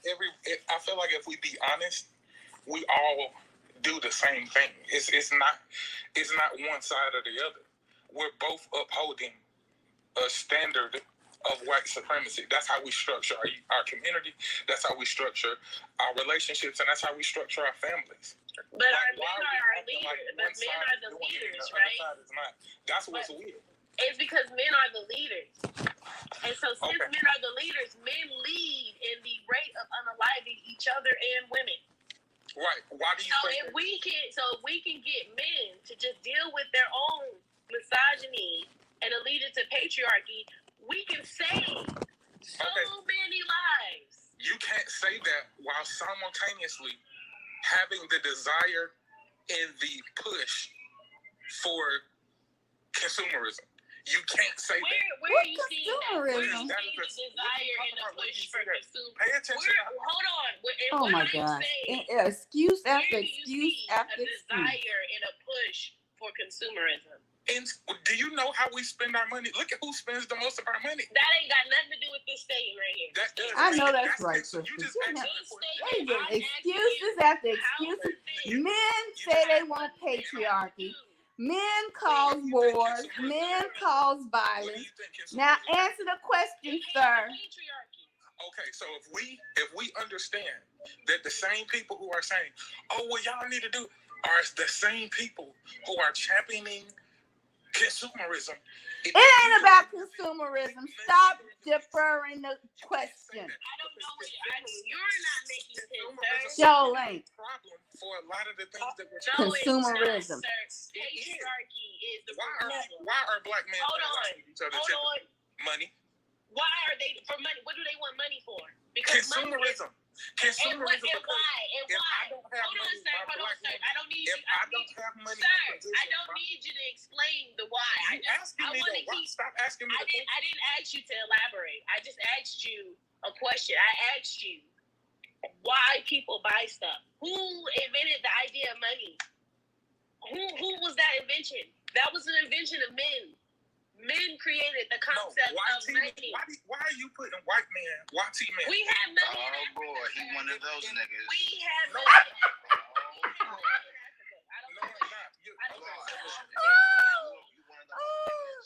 J-Bud. Oh, that tickled me. Oh boy, he one of those. Capitalism in Africa too. We have money in He's Africa. one of those ninjas. J-Bud, fun name. He said he's one of these right here. Let me see if I can find was the richest man in Africa for a reason. And he literally gave his gold away. He literally gave his gold away. Can I ask them a question? He was the richest man, but he also was one of the most charitable men on the earth.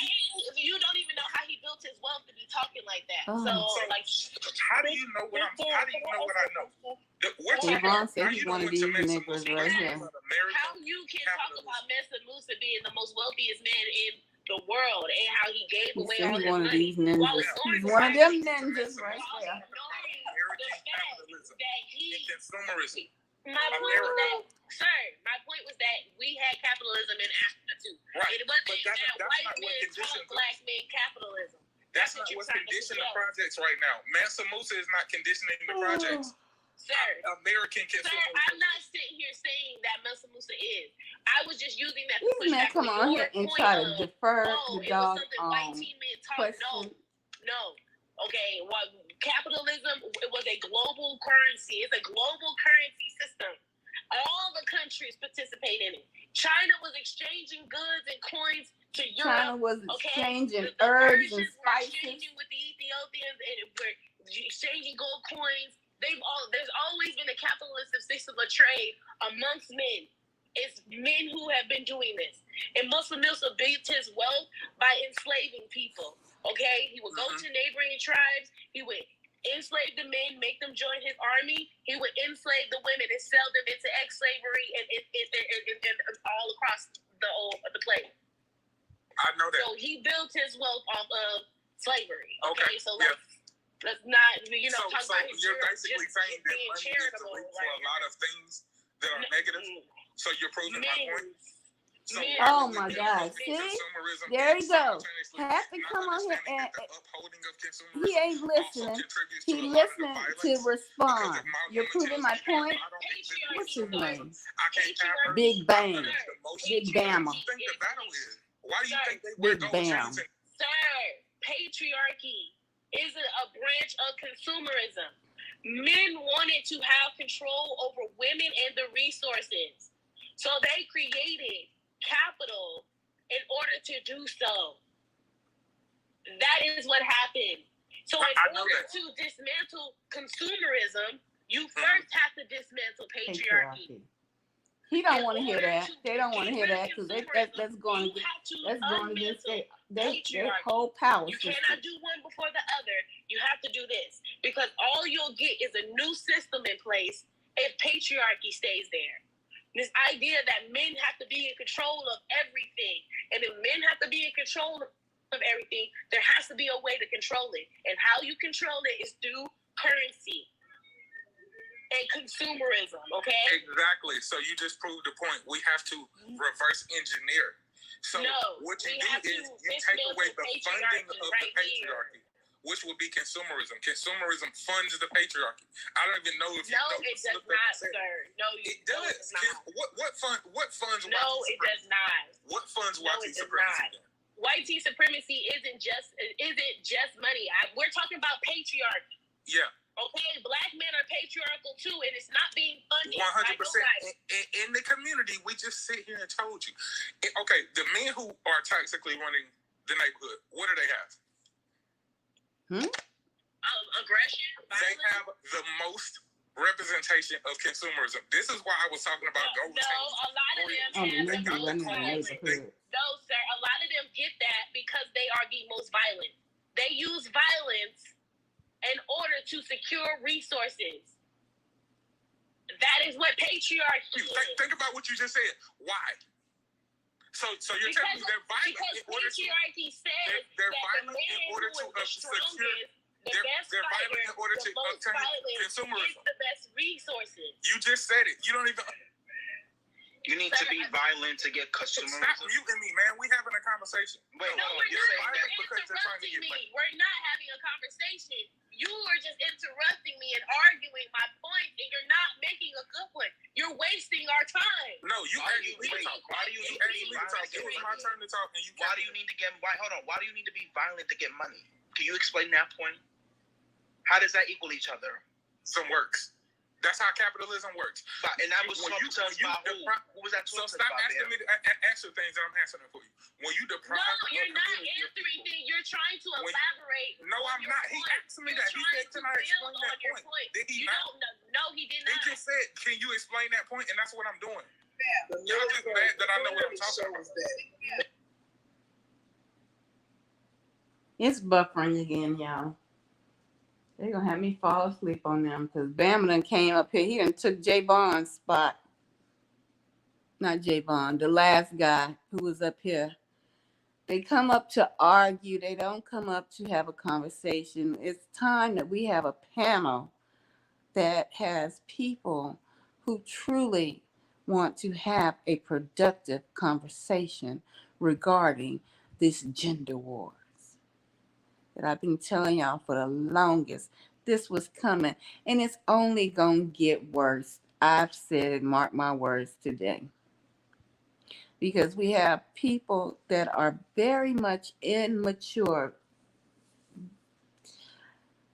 the male persuasion, very much still in adolescence, and therefore they have truly taken on all talking points of the echo chamber.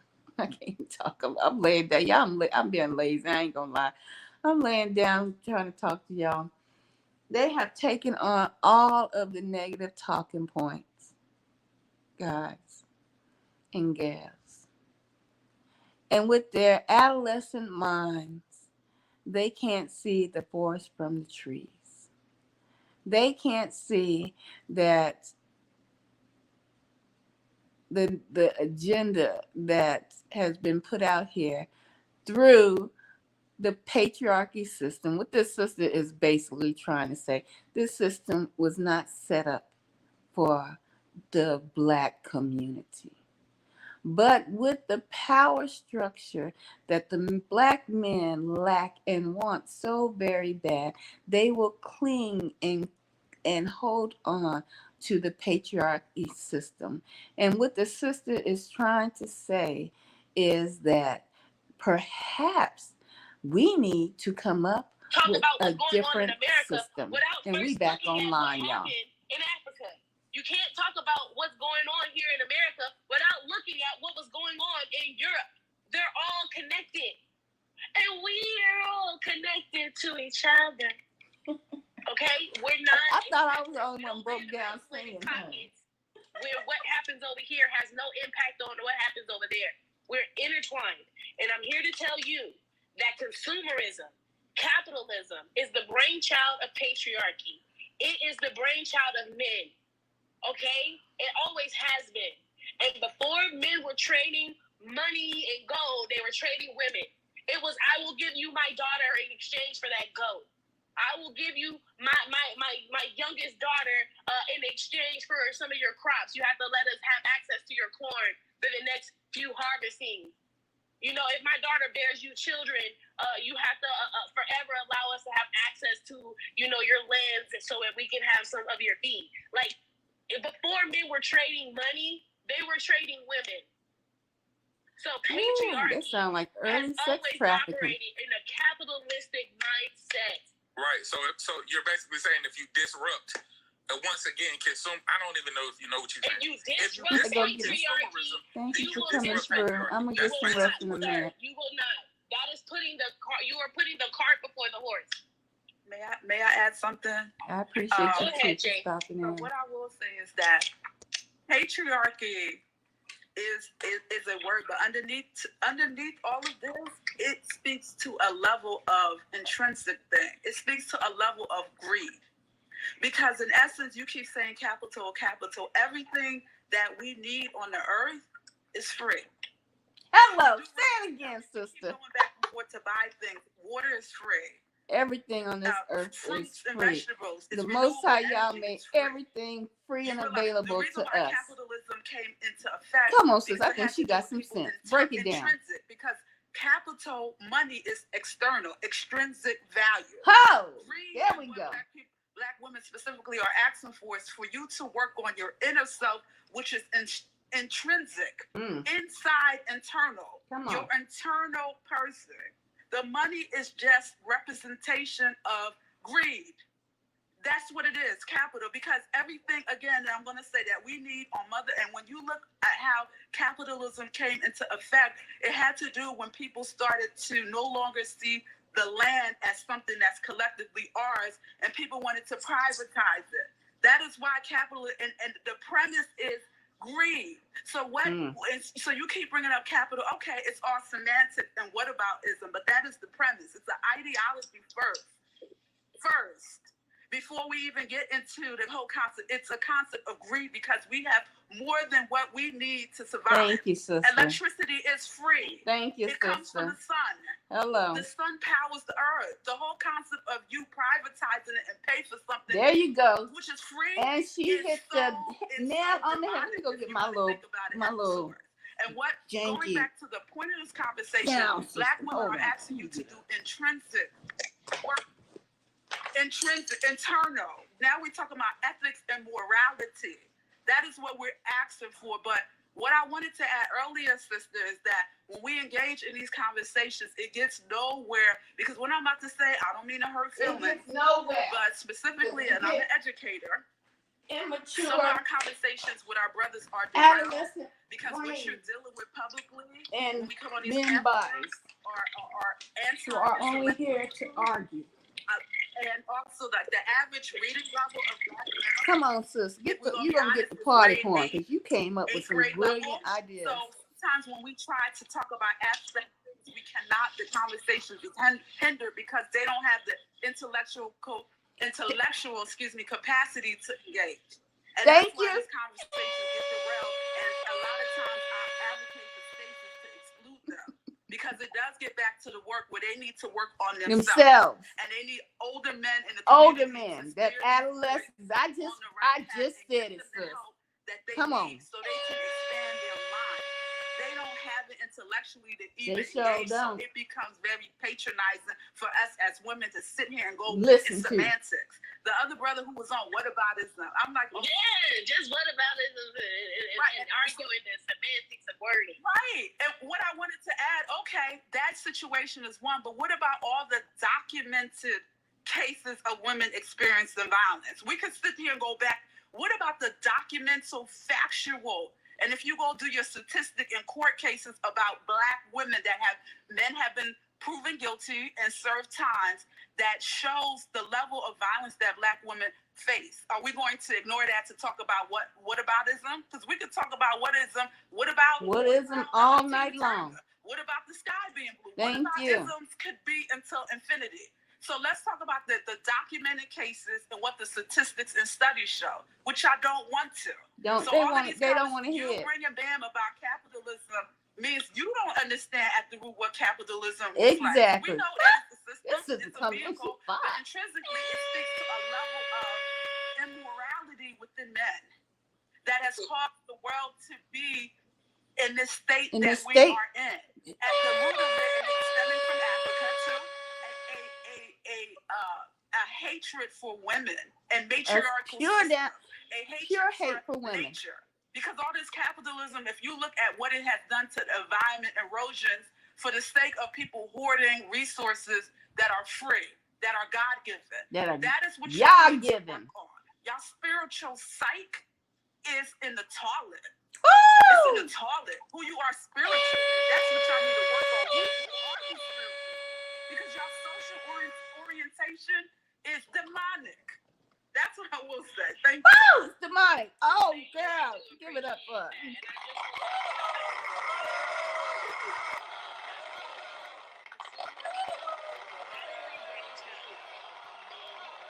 And patriarchy, okay? And if you want to dismantle the patriarchy or you want to dismantle capitalism, you have to dismantle the patriarchy first. Because all you're going to do, you can remove capitalism. They don't want to dismantle no patriarchy. They think you're taking their power away, sis. Men who feel that they should be in control and have power over others are still going to seek out ways to have control and power over other people. It don't matter that you take away the money. It don't matter that you remove the system of capitalism. If you do not address the underlying belief that some men have, that majority of men have, that they are the ones that should be in control and have power over other people, you're not going to get rid of the problem. It will just birth a new system of control. So do you think it's innate or do you think it's conditioned? I think it's innate. I think that there is innate things about men. Men innately want to be a competition with each other. Men innately want to conquer their environment. When we were in tribal settings and a man didn't feel like a man, he would go out there and hunt a fucking lion or something and come back and be like, look at this lion. I did it. Ooh, see me. I'm a man. Now we don't do that. And men go, look at all the bitches I pulled. Look, man, look at all my hoes. Now, y'all, to conquer y'all environment, y'all are conquering the women. And when you're not designed, you're supposed to be conquering You're conquering who? The women. Conquering nature. You're not supposed to be conquering and dominating women. And that's what men spend their time doing. Figuring out ways to conquer women, figuring out ways to manipulate women, figuring out ways to get women to have sex with them without having to do anything in exchange for that woman. All of those are patriarchal and misogynistic viewpoints. If men's natural desires to be dominant and to be in control are not given healthy outlets, they will abuse it, and then they will abuse the people in their environments. So what would be the healthy outlet? I don't have the answers for that because I'm not a man. That's for y'all to discuss. And that's what I was. Which is why I say is men's y'all the ones who got to deal. So you Black follow men have to turn their. So that's what I'm saying. You following me then? You're following me, sir. This is my prompt. No, I'm saying you're following what I was saying earlier. So if you're presenting that this is innate, what I'm telling you is, if you're going to contribute, if we're going to hold this standard of what those values are. Some of y'all need to be weeded out. That's Stop muting. I didn't mute him. Nubia did that. Nubia don't mute him. Some of y'all need to be weeded out. My suggestion is that, first of all, women don't need to mate with any and every man. We need to have children with men who prove themselves accountable. Mm-hmm. A lot of y'all don't deserve to be here or have children. Mm. That's number one.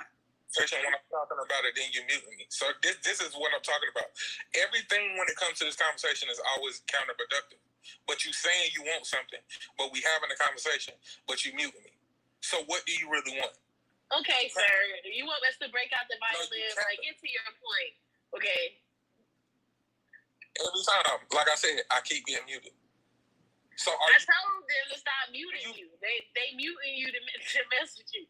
Nubia, stop muting him. Right. That's what I'm saying. Like it's but this is funny though. But this is what really be going on.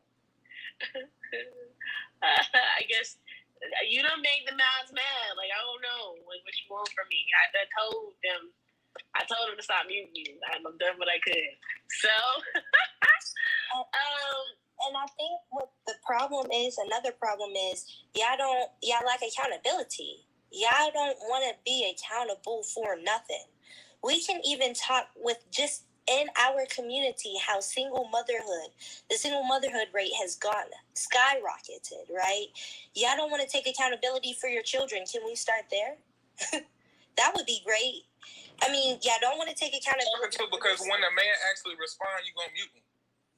So are you trying to be what's the point? Yeah, but sir, I'm sorry that you done made the mouse mad. You see what I'm saying? How you smiling? I don't know. This is what we do in our community. Because it's funny. We acting like we gonna help each other. I'm sorry, it's funny. I think it's funny that you're bothering. To get to a point, bro. This be for show. So stop acting like you really want to change something. I really want you. You mad at me? I ain't doing nothing. You talking about me for? I'm not the one. I'm talking to whoever it is. You can't. Well, how you know what she believe or what they believe? You don't even know who really knew you. You don't know nothing about them. You're just speaking out the side of your neck now about people that you don't know. Like that's a problem too. Like, come on. Look, I I really don't know your point. So I do want you, Nubia, to stop muting him because I really want to get whatever your point is. So go ahead and unmute yourself, make your point, and then we will go from there. Go ahead, sir. Oh, he left? That works too. That works too. Let me see. There's some other people. Oh, they gone? Okay. Anyways, anybody got anything else to say since he left? Yeah. That man, Jerry, you been quiet. Go ahead, say something. Yeah, you heard me? Yeah, go ahead.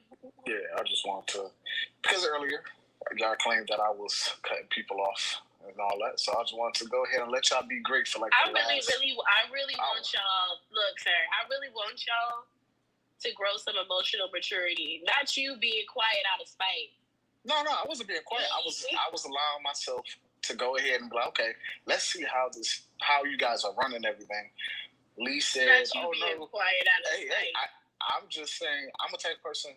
If y'all gonna accuse me of something, cool. You that kid that they said, oh, he stole this. You was like, no, I didn't. But now I'm gonna go and steal it because you said I stole it. So I'm the type to say, no, I'm the type. Oh, you said I stole something? Okay, bet. I want to see how far you get now, and let's see if it gets stolen again while I'm still there. I'm saying, sir, you need to grow up because you're playing games like a kid. You hear me? So what I was saying was Lee was saying that when you guys were cutting each other off and stuff, it was overstimulating. So I was like, okay, let's see how overstimulated it is when you, Brandon, Javon, and Rob were yelling over each other. I'm just like, oh, okay. So I see now that it wasn't. I saw you writing in the comments. Yeah, and so I now have stayed quiet. I'm here now. To go back on what I was saying earlier was, I agree with everything that you were saying. To be cut off before I could get to my point, that's where... Are you going to keep complaining about it? Like, dang. Not complaining about it. It's more saying... it's more so saying this. If you're... Not saying you, but people. If we're going to ask a question, let's be open to hear it. That's what Bam was trying to say. I'm not agreeing with Bam. That's not good. All I'm saying is... Did you come off mute to say your opinion about what's going on the topic, or did you come up here to defend Bam's point? Because Bam ain't here. He gone. I'm sure he don't need your help, so he don't need you to defend his point. Just give me what you want to say. Is there anything you got to say about what's been said over these last few minutes? Yeah, I was getting to about cut off again. Okay, but again, I agree with Bam. Come on now. Like we don't need you to take up for Bam. That's all. Like, get to your point. Like I said previous, before you cut me off, I was not agreeing with hold on, sir. Let me make this clear for y'all. Y'all keep saying that before I cut you off. I'm the host. Hello. Hi. Welcome to Facts with Queen Talisa. I'm the host, Talisa. Okay? This is not a democracy. This is a dictatorship. In fact, this is a Talisa dictatorship. She using their words on them. What Talisa said.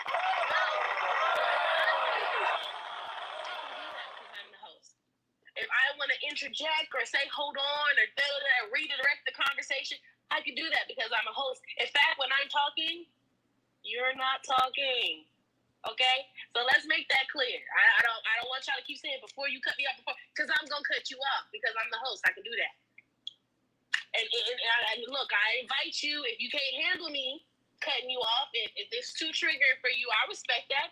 You're welcome to leave. I won't judge you for it. But I'm just letting it be known. Other people in the comments. Forward, I'm the host and I'm going to interject. I'm going to cut you off. Like, just accept it. Well, no, I don't have a problem about you cutting people off. Like, the people in the comments obviously have an issue. You're being immature. Y'all can just, leave. Yeah, yeah. Well, we can help you leave. Since we're being so immature, we can help you leave or you can leave on your own. We don't we really care.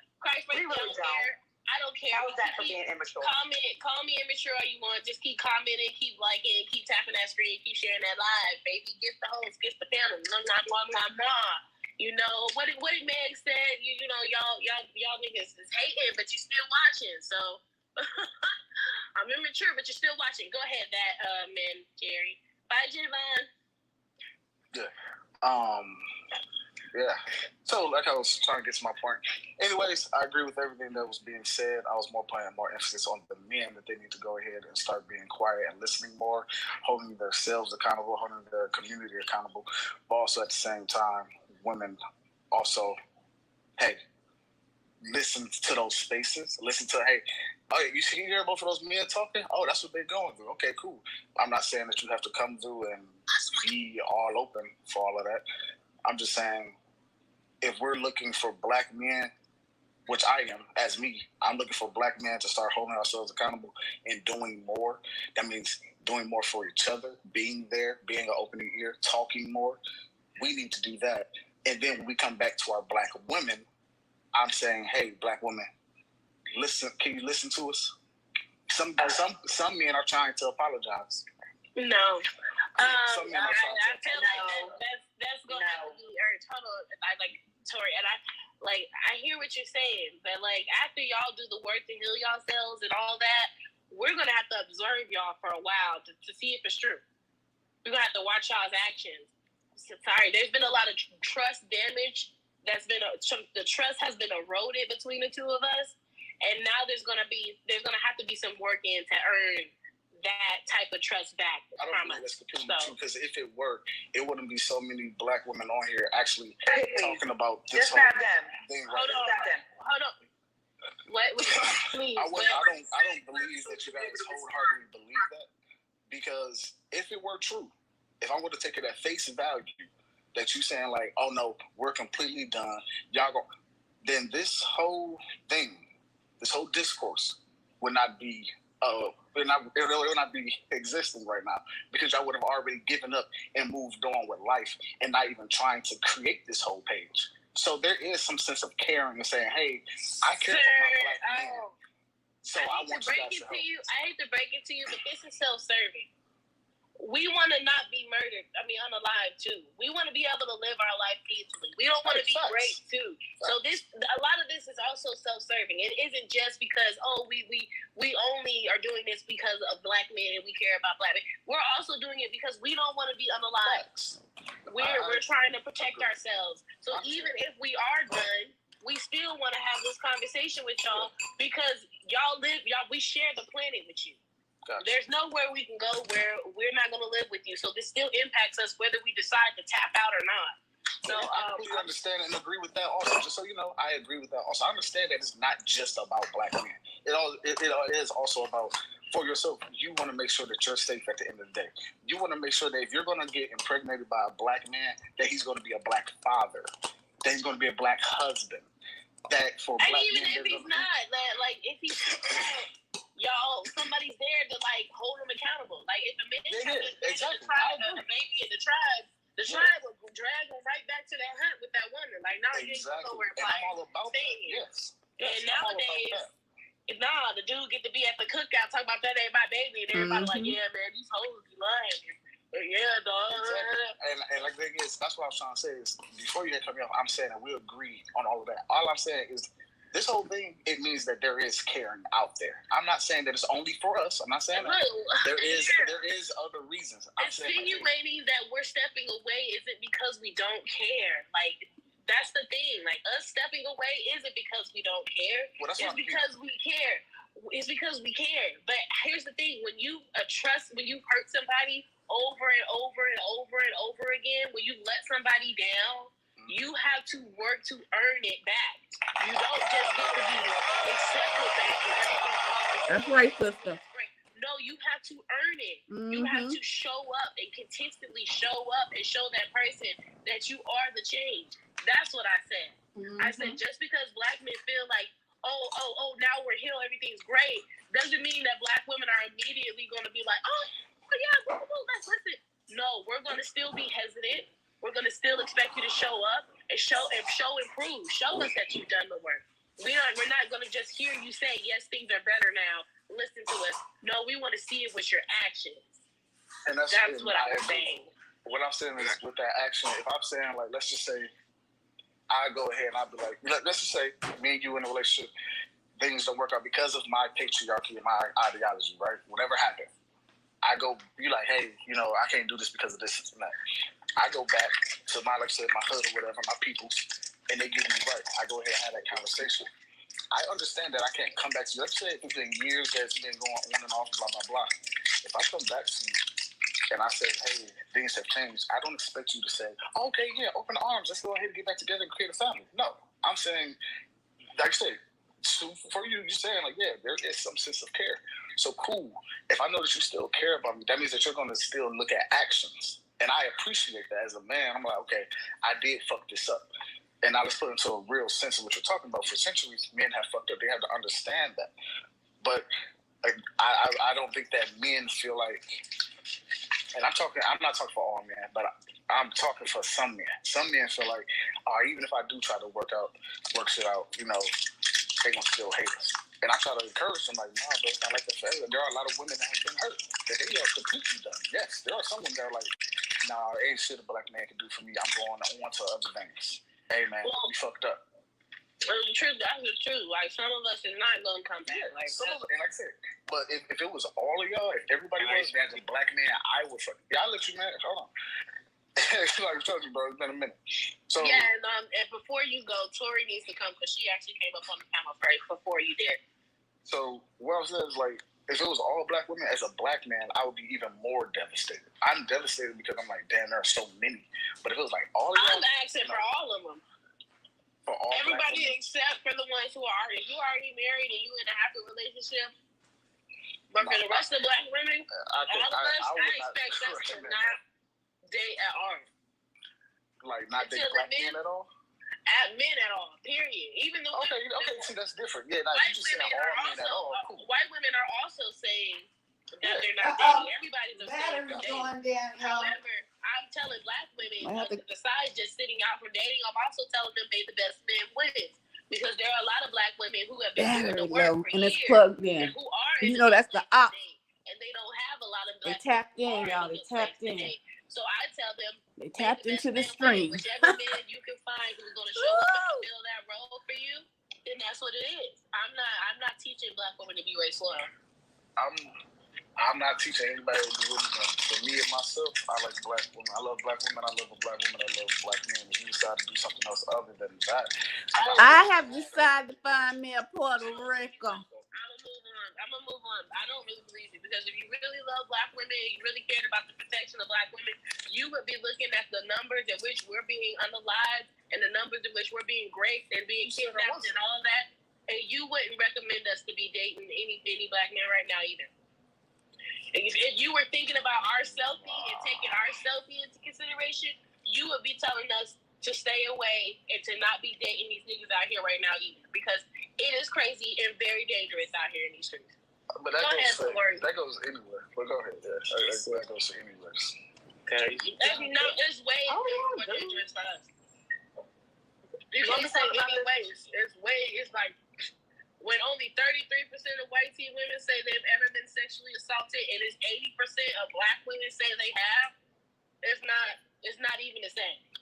But white men, it's a short cake for the white man, way more on it's a delusional type of tip. I'm sorry, Tori. It's just that she keeps on responding back to me. I do want to, not saying I like that, not saying like that's because I'm a host, but you I'm not saying it in a condescending way. Yes, you are, sir. Where's my boot? Saying control yourself because you don't get to respond back. No, where is it? When I said somebody else gets to go. Hold on. Yeah, that was last. When I say, I'm not praising white women. I ain't got no boot on here. I say, it's Tori's time, then that's what it is. It's Tori's time. You crying? Oh, I found it. Oh yeah,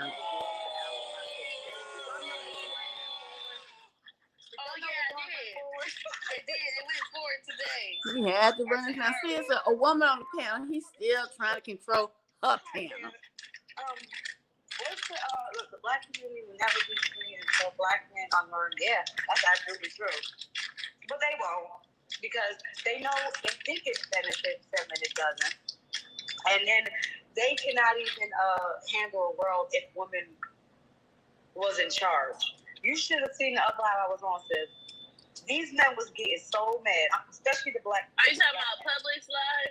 Yes, they were getting so mad. Just like, yeah, right. What the hell you mean women going to rule over the world? But they were so angry. So and it was mostly black men. But yeah, I don't think that they're never going to learn it because it benefits them, but it doesn't at the same time. So yeah, as far as the black community is concerned, like I'm over it. I don't want to save it. I just want to start all over with black women and children and try to save what we got now and let them go overseas and do whatever it is they have to do. You know what I mean? I don't feel we should save it. I think it's too far gone. I think that we should just start all over, take the kids that we have now.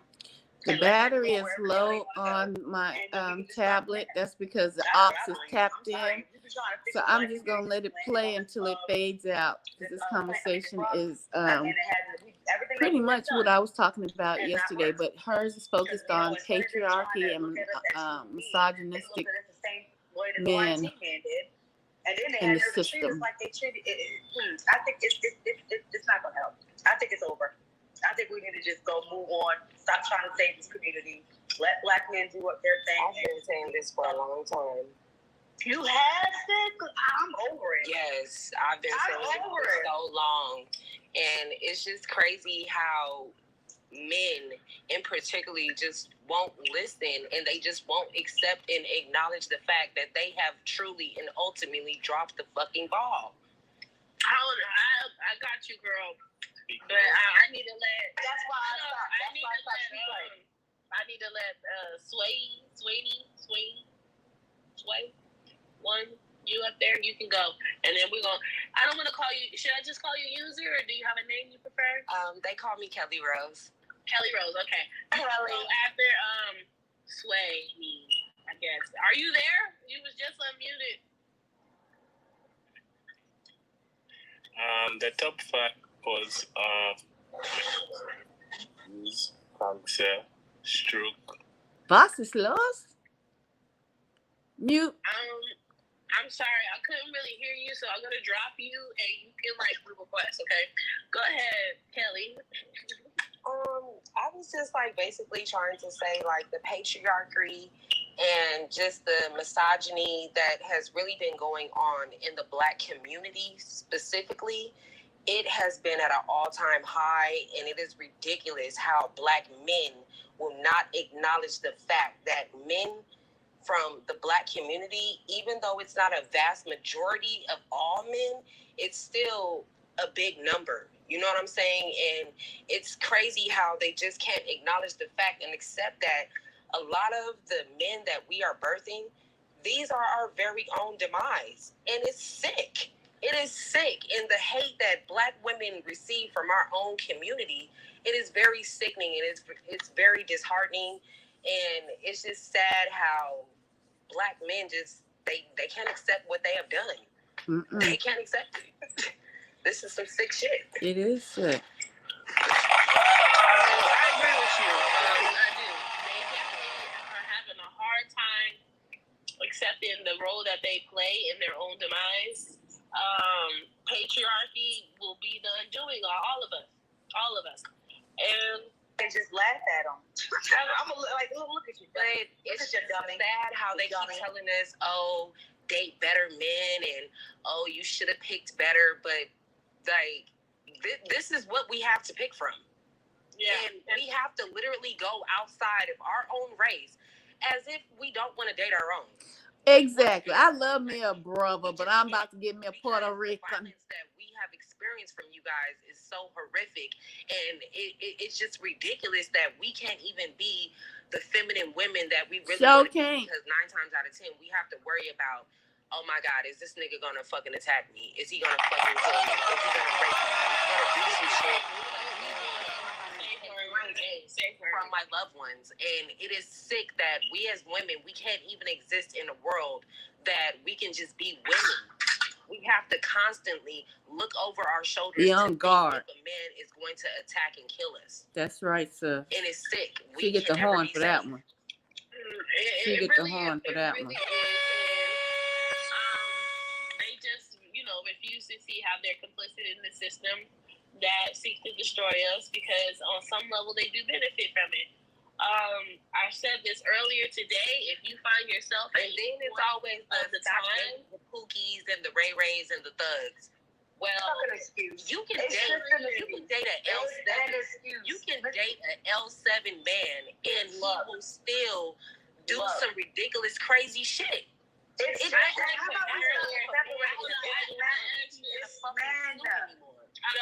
this earlier because Charlie Checker was in here. I asked him, I said, if we got 10 men and 10 women, and 6 of the men are abusers, what are the other 6 women supposed to do?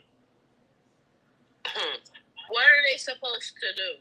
Are they supposed to how they will not acknowledge the violence, or are they supposed to be with the abusive man and hope that he don't turn that abuse on them? Like, what are they supposed to do? I want to let the closer come into this conversation. They're a new person. Hello, welcome.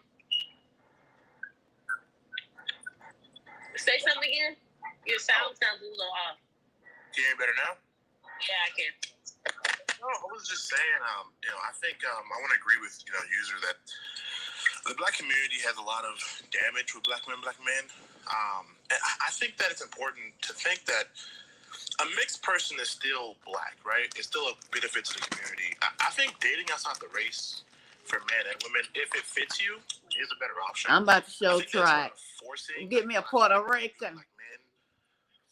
And sadly, a lot of black men have, I'm a black man, my fiance is black, right? But it is a stigma in our community. And it's a lot of, deep-rooted colorism and things of that nature. And dating outside your race isn't a problem. If we just open that idea more often, I think that it'd be less of a my fault. Can I say that? My fault. It'd be less of a hassle, right, within our community. I just can't pretty much say that. I think it's a big issue with, black women wanting to be with black men. And I think it's important, but if it's that's the working, problem. It's time to we've been hanging in there. They don't think we've been hanging in there, but we sure been trying and getting hit over the damn head. Yeah, but yes and no at the end of it. Because look, I hear what you're trying to say. I hear what you're trying to say, but it's still a problem because ultimately dating outside doesn't solve the problem of patriarchy. It doesn't solve the problem. I'm gonna try me a Puerto Rican. If you're a colorist black man and you marry a white woman, you're still going to be a fucking colorist. Okay? If you're a racist white man and you marry a white woman, you're still going to be a racist. If you're a patriarchal black man and you marry a white woman, you're still going to be patriarchal. So those things are not... being able to explore your options isn't going to be the thing that causes peace. It's just going to keep the same problem perpetuating itself. It will be the demise of the black community. It will. It will. Like, there's no about that. It will. This individual is still black, right? So the community is... To an extent. I'm still trying to save the community. Why? To an extent, because then if they marry another white tea person or another non-black person, that child would be even less. Their child would be even less. Exactly, because my son... Whoa. Excuse me. I'm the only one here. I am the one here with the biracial kids, if whoever you want to call them, they have a white father. If my son date a white woman, they're technically their kids, my grandkids will be white. So it's not going to, it's either or. So it's not going to work. And I disagree. If they have black in their DNA, they're black. Oh my God, stop it. If both of my biracial sons deal with a white tea woman, my grandkids will be mostly black. I mean white. Stop it. That's an easy eraser. Just like that is true. So it's not going to help.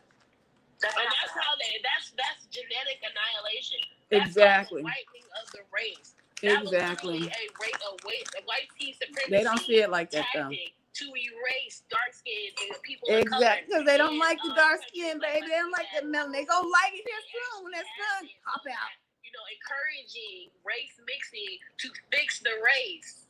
By encouraging them to sleep with lighter and lighter skinned people so that you can do away with the blackness. But that's not why I'm going to date me a Puerto Rican. I'm tired of the fight.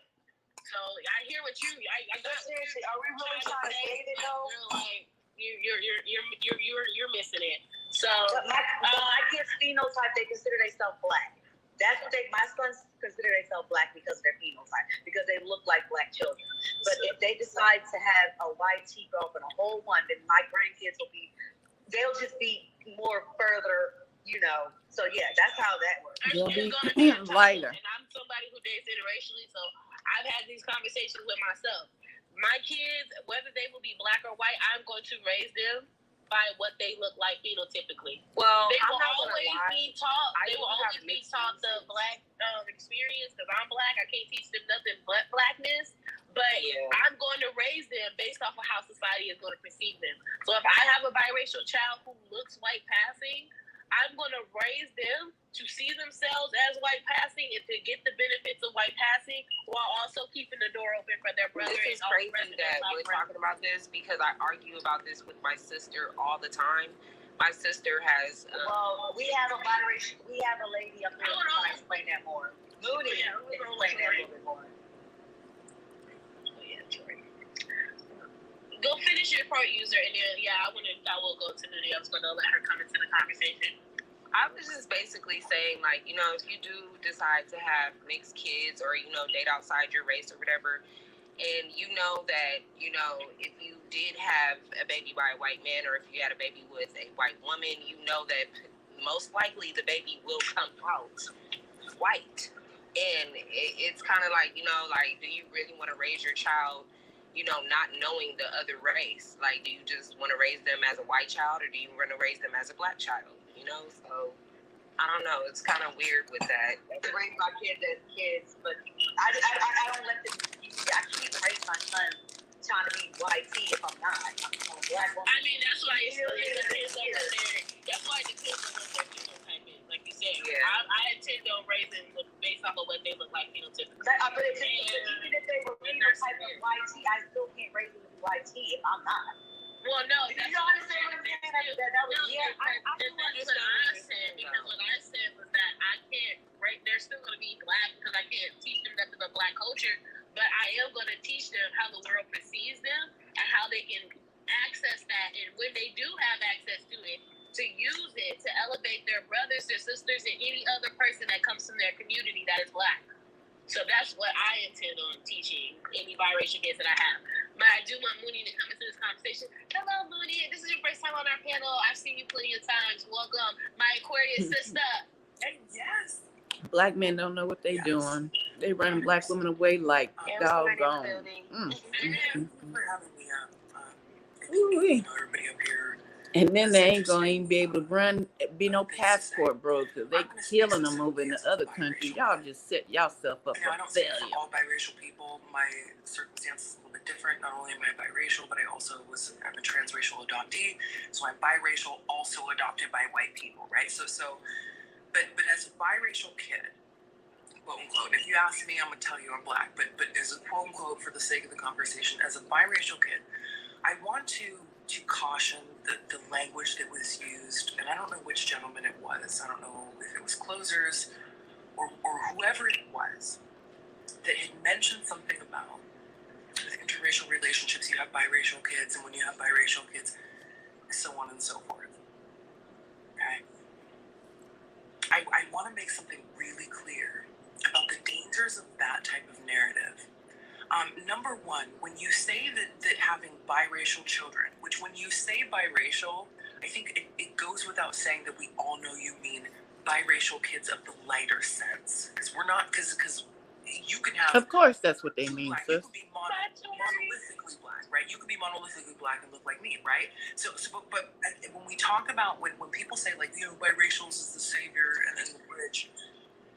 Number one, you're talking about lighter skinned biracials, which is problematic in and of itself. Number two, that ends up having darker skinned black people erasure.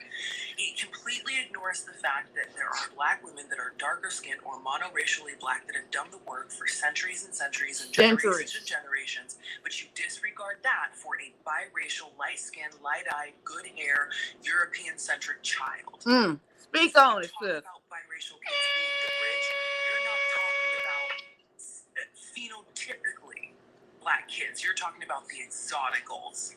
Some people call them. The exoticals. Got me a new word. Number two, I think you need to understand how dangerous that is. Biracial kids are one of the biggest threats to the black community, hands down. Woo, steady. I'm not going to explain further. If you know, you know. I know. And then this is the thing that's probably going to get me in trouble, and I'm going to try and be really kind. I am always doubly worried I'm always worried about this type of language, but I'm always doubly worried when it comes from a man. Because for some reason, for me, in my mind, how I put it together, it is no coincidence that the type of black people that you think is going to bridge the gap is statistically the only type of black women that you're most likely to fuck. Woo! Right? And you say that have actually done the work, that are in the books, in the history, that is written, that is this, that is that, that has actually enacted change. The type of black person, which is biracial, probably quote unquote exotic looking with the good hair and the light eyes, the ones that you most the ones that you are most likely to want to fuck and find attractive are the ones that you say are going to bridge the gap. Fuck out of here. I don't know who taught him that either, sis. I don't know if you have a white mom. I don't know if you have whatever. No, they mama just as chocolate as they are. That they're dealing with it makes them feel like they just want to. No. Right? But it's not okay. It's not correct. It's not accurate. There has never been a time in history, ever, not once, that a biracial person really did anything. Are my moms still in here? Sorry, let me check. Do a mod check real quick. Are my moms still in here? Put a one in the chat if you hear, please. Going on? Oh, my asshole is in danger. Oh no, my hamster. Y'all are so weird. And this is the shit we talk about men. This is the weird shit that y'all be doing. Y'all are fucking weird. Okay, yeah, one of my moms is in here. Okay, so I'm gonna go to the bathroom. So, that's weird, like you say.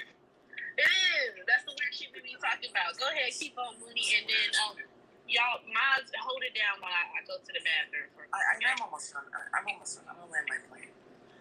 But I just think that this type of narrative is crazy. And what I'm saying right now is not something that black women, especially black women that are darker than me, have never said time and time again.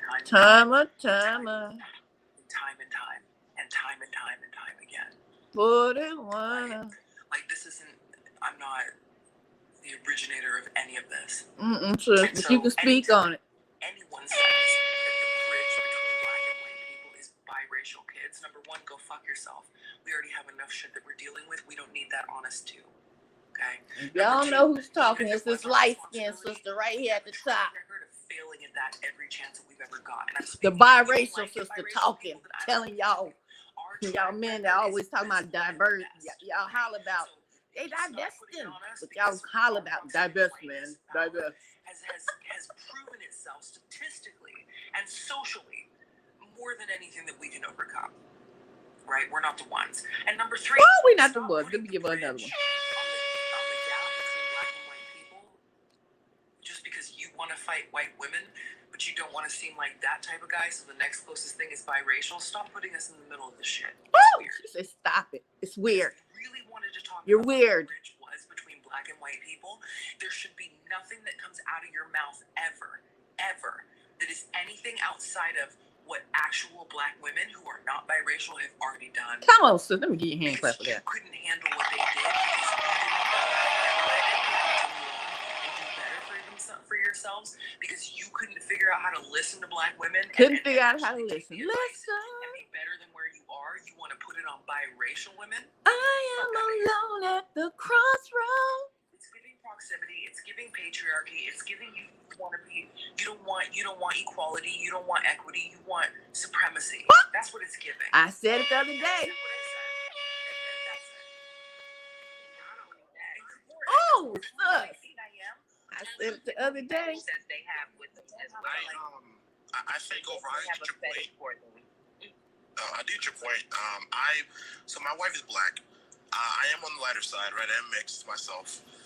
So I'm not going to pretend that I haven't had advantages due to that. But I do think it's important to understand that my successes, right, because phenotype-wise I am a black man, are for the black community, right? If a black person, mixed or not, has success, that's a win for the black community. And I think that's being overlooked. You're mixed yourself, right? If you were to succeed in some way, no one's going to look at you and say that you're not a black person that did that, right? Zendaya is a great actor, and she's a black woman at the end of the day. That was not her point, sir. Have several seats and don't listen. And what you are saying is not a problem. You are talking about symbolism. You are talking about tokenism. Thank you, ma'am. Not tangible changes. These folks don't listen to say they like. And stuff like that. That is good for Zendaya. That is a good token. That's a good It's a token. gesture. Oh, Barack Obama becoming a president, token. another symbolic gesture. But these people, these celebrations are not real accolades. They are just distractions. They are just things to appease us while we continue to be oppressed, to make us a little bit more comfortable in our oppression. Those things are not real. Come on. Furthermore, Zendaya only takes roles that are made for white women. She is coded as a white woman. She only played black when she was a teenager. Now that she's stepped into her dope acting bag, she only takes roles that are designed for white girls. And she says it out her own mouth that she typically goes for roles that are meant for white women. She don't go for roles that are coded as for black women because she believes those roles should go to black women. She says this out her own mouth. She is intentional about not taking up space or taking opportunities from black women. So she gets to go, which is why you see her playing in these various different roles. I think the latest movie she's in, she's playing the love interest, the extremely wealthy daughter of some wealthy billionaire family who has 2 billionaire white boys chasing after her and fighting for her love and her attention. She's in a new love triangle movie. She plays Zendaya is the new acceptable version of white. She's the new Halle Berry. Just say it, honey. She's the 2024 Halle Berry. They see her as the new acceptable version of whiteness. Halle Berry is the black that they wanted. Halle Berry was the safe black. She's not coded as black. Zendaya is coded as white. This woman, we must be tapped in together. She feel my vibes all the way from over here. Edgy type of white girl. That's the role she plays. I guess my question is, where do we draw the line, right? Because Halle Berry, I identify with as black, and Halle Berry was the token black white girl. Y'all stop acting brand new. I hate to talk for real. With Mooney's point, she is also biracial. I don't want the erasure of. I'm aware that right was to have a baby with a white woman. That lighter and lighter. And to a certain extent, obviously the colorism, thing that women play. But I really believe that in general for the black community, because it's pretty damaged, right? And you said it best, that I don't know if it's savable. I love black love, right? And my woman's black and things like that. But if we can get a win by having a child with outside, let's say a black woman wants to have a child with a white man, that maybe is not mixed. If that's the way we can carry on our legacy, right? As black people. Man, that's the way they gonna carry on their legacy. They don't understand genetics. There's a disconnect because you see children being born as a victory for. Right. He don't get it, sis. He don't get it. He don't understand. Children into a system that's going to abuse them. He don't get it. Is not a way. And he don't know about genetics. Because we're just birthing children to go through the exact same traumas over and over and over and over and over again, no matter whether they're mixed or not. So I feel like, you know what, I like to liken this to, and this may be the nerd in me, okay? This may be the nerd in me. I'm an anime girl. I love it. In anime, right? In the war, with Naruto, the war, they didn't date. None of them dated at all. Most of them did not date, even though they had feelings for each other. They didn't talk about their feelings for each other because they had bigger shit to worry about. They were at war. And then when the war was over, that's when you started seeing the weddings and people coupling up and getting together because they didn't have the time to be at peace, to live, and to create a life and a family for themselves. It's like black men are asleep at the wheel. They really are. Yep, that's why I asked y'all to take the wheel. Take the doggone wheel, because we rolling all off the road. They're at war. They ain't at war with themselves. They know who their enemy is, and they got it. They know they don't really want to fight the real enemy, though. They got us in the bag. They know exactly our weaknesses. They know exactly how to manipulate us. They know exactly how to exploit us. They studied us with tea, which is why they're obsessed with us. They study. That is true, but the problem is that we're not their enemy. Ladies, we going to go fight the man who started it in the beginning anyway. No, it is not true. I'm so sorry, and I say this respectfully. It is not true. This is why we are 10 steps ahead of them in education. This is why we are 10 steps ahead of them in careers. This is why we are 10 steps ahead of them in housing ownership, salaries. And they don't want to admit that. No, listen, we have got to stop giving them credit.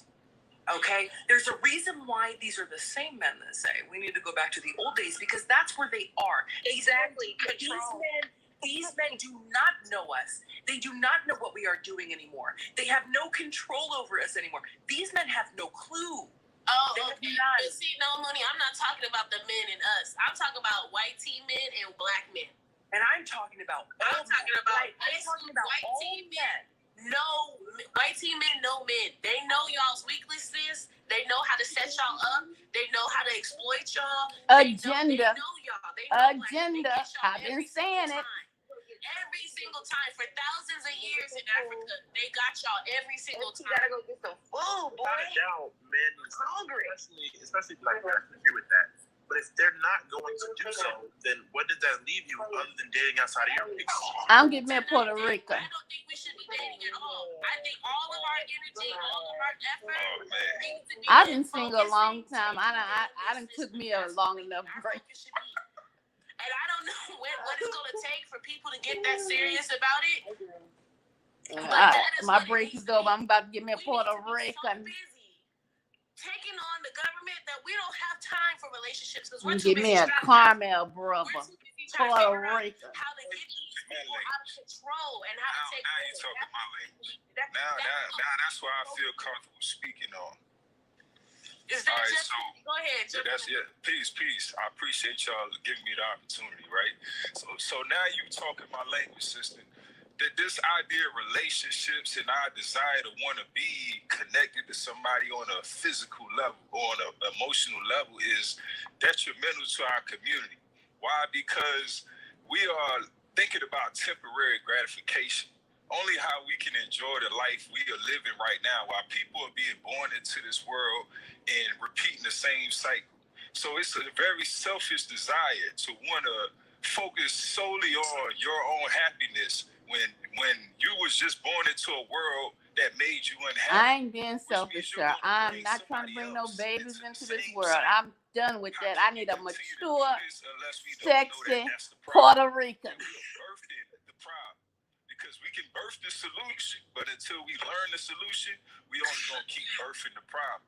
So what are we doing in this day and time? Are we actually birthing the solution? No, we're birthing the problem. Why? Because we are in failed relationships over and over again. We don't have a duty to each other, and so we only have a desire for each other. And it's mostly vain desire. It's sexual. It's material, but it's not spiritual. Spiritual is my Puerto Rican got to be. He got to know Yah. Physical, mental, emotional is nothing without the spiritual. That's what connects all of that and keeps it bonded together for good and not for evil. We are practicing evil. Why? Because we keep getting with women and men for vain desires. That's what the black man problem is. That ain't me, sir. I'm just tapping in on this conversation. That's not me. My people, my people. We seek instant gratification, thinking that what makes us men, we create this cycle that continues to reproduce itself over and over again. Now, I listened to a lot of what y'all was saying.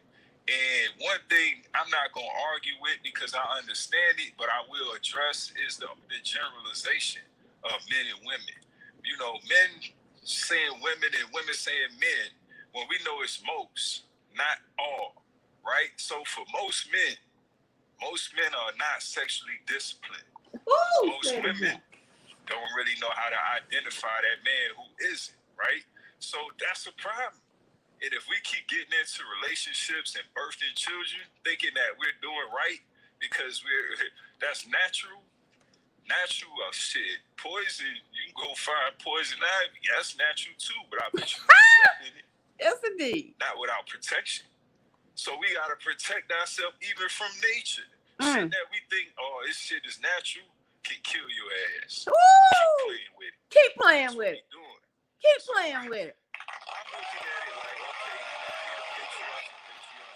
I call it imperialism because it ain't all men, but it's a select few men. It's such a small number compared to how many people on the planet. It might seem like it's all men, but truthfully, yes, ma'am. Let me ask you this. So, during the transatlantic slave trade, when all those white people got together and decided to enslave and colonize this country and unalive the indigenous, there were also white people who didn't agree with that. Should we not see them as a part of the problem? Because they didn't agree. They didn't agree with it. They thought that was wrong. Are they not still a part of white supremacy? Are they not still a problem? Because even though you don't agree with it and you didn't do it, what did you do to stop it? You're complicit. What were you actively doing? That means you're complicit, sister. How handling that? Just not liking it and not doing it isn't enough. If you truly don't like something and you don't agree about it, then you have to be actively working to stop the thing that is happening. Okay, I understand exactly what you just said, right? Now, I want to make this point. How do you really know you're being fooled until you've been fooled? How do you know somebody is a trickster until you witness that they tricks? Or until you have evidence? If women had the answer to that, we would not be single mothers. Come on now. Y'all talking on something now. Y'all talking on something. Y'all having a conversation now. Men can't get the answer to that because men are honest with other men. Men tell each other what y'all be doing. Y'all confide in each other. Some of y'all get together and commit crimes together. Drugging women together. Women can't do it. Women can't be the ones to figure it out because we're not men. You know a man's behaviors better than a woman does. You know a man's actions better than a man does. So you can, for yourself, actively seek out the men who are dangerous. That's what women are asking y'all for. We're asking you to actively seek out the dangerous men instead of waiting for us to experience them and then come and tell you about it where we have to go through 50,000 questions before anybody even believes that something actually happened to us. Y'all just did the work. We don't have any control over you, sister. We don't have any control over you. What is that? What does we have to do with anything? Are you listening to me? Means that you can make your own decisions. No, sir. You can.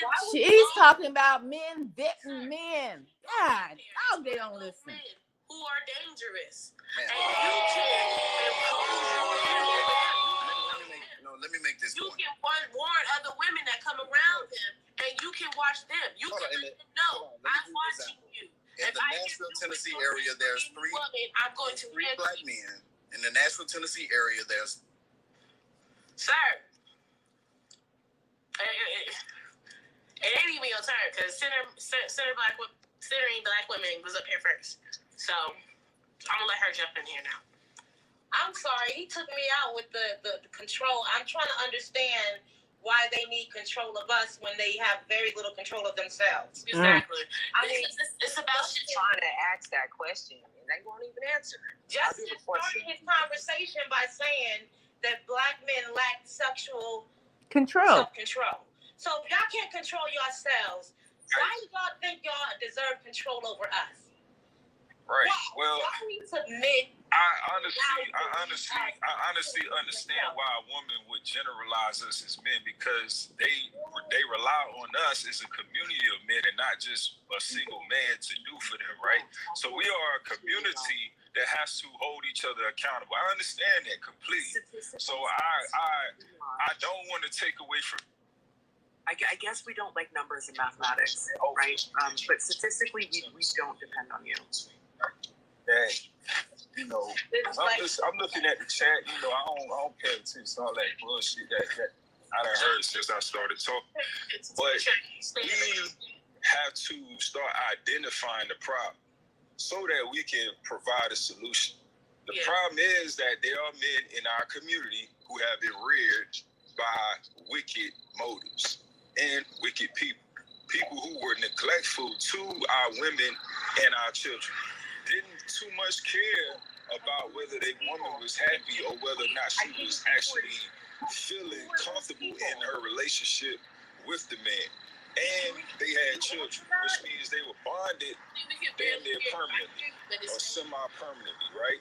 So until that is addressed by the men that these women have not heard it from, they are going to continue to say what they're saying, and they're going to continue to feel like their argument is valid. So we can't deny that, brothers.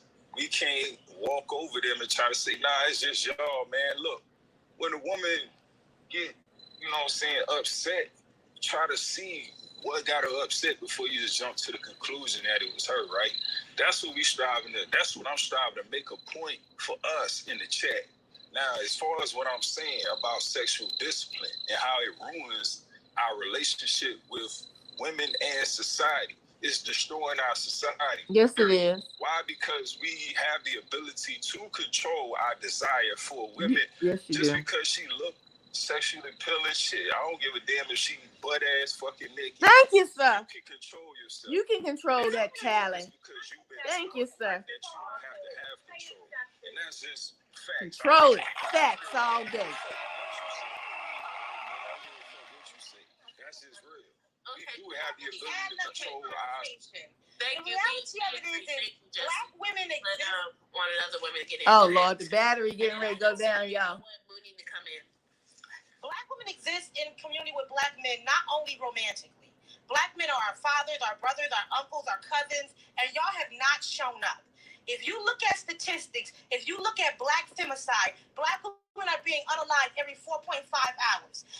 Black women are 3 times more likely to experience domestic violence. By the time a black girl reaches the age of 18, she is 60% more likely to be sexually assaulted. These are statistical facts. This is what black women have to encounter day in and day out. And it's not just who we interact with romantically, because a lot of us don't have men in our house. A lot of us are not interacting. A lot of us have chosen to not date. To not date. I've been off the market for a long time. We're not looking at men at all, and that make us no safer.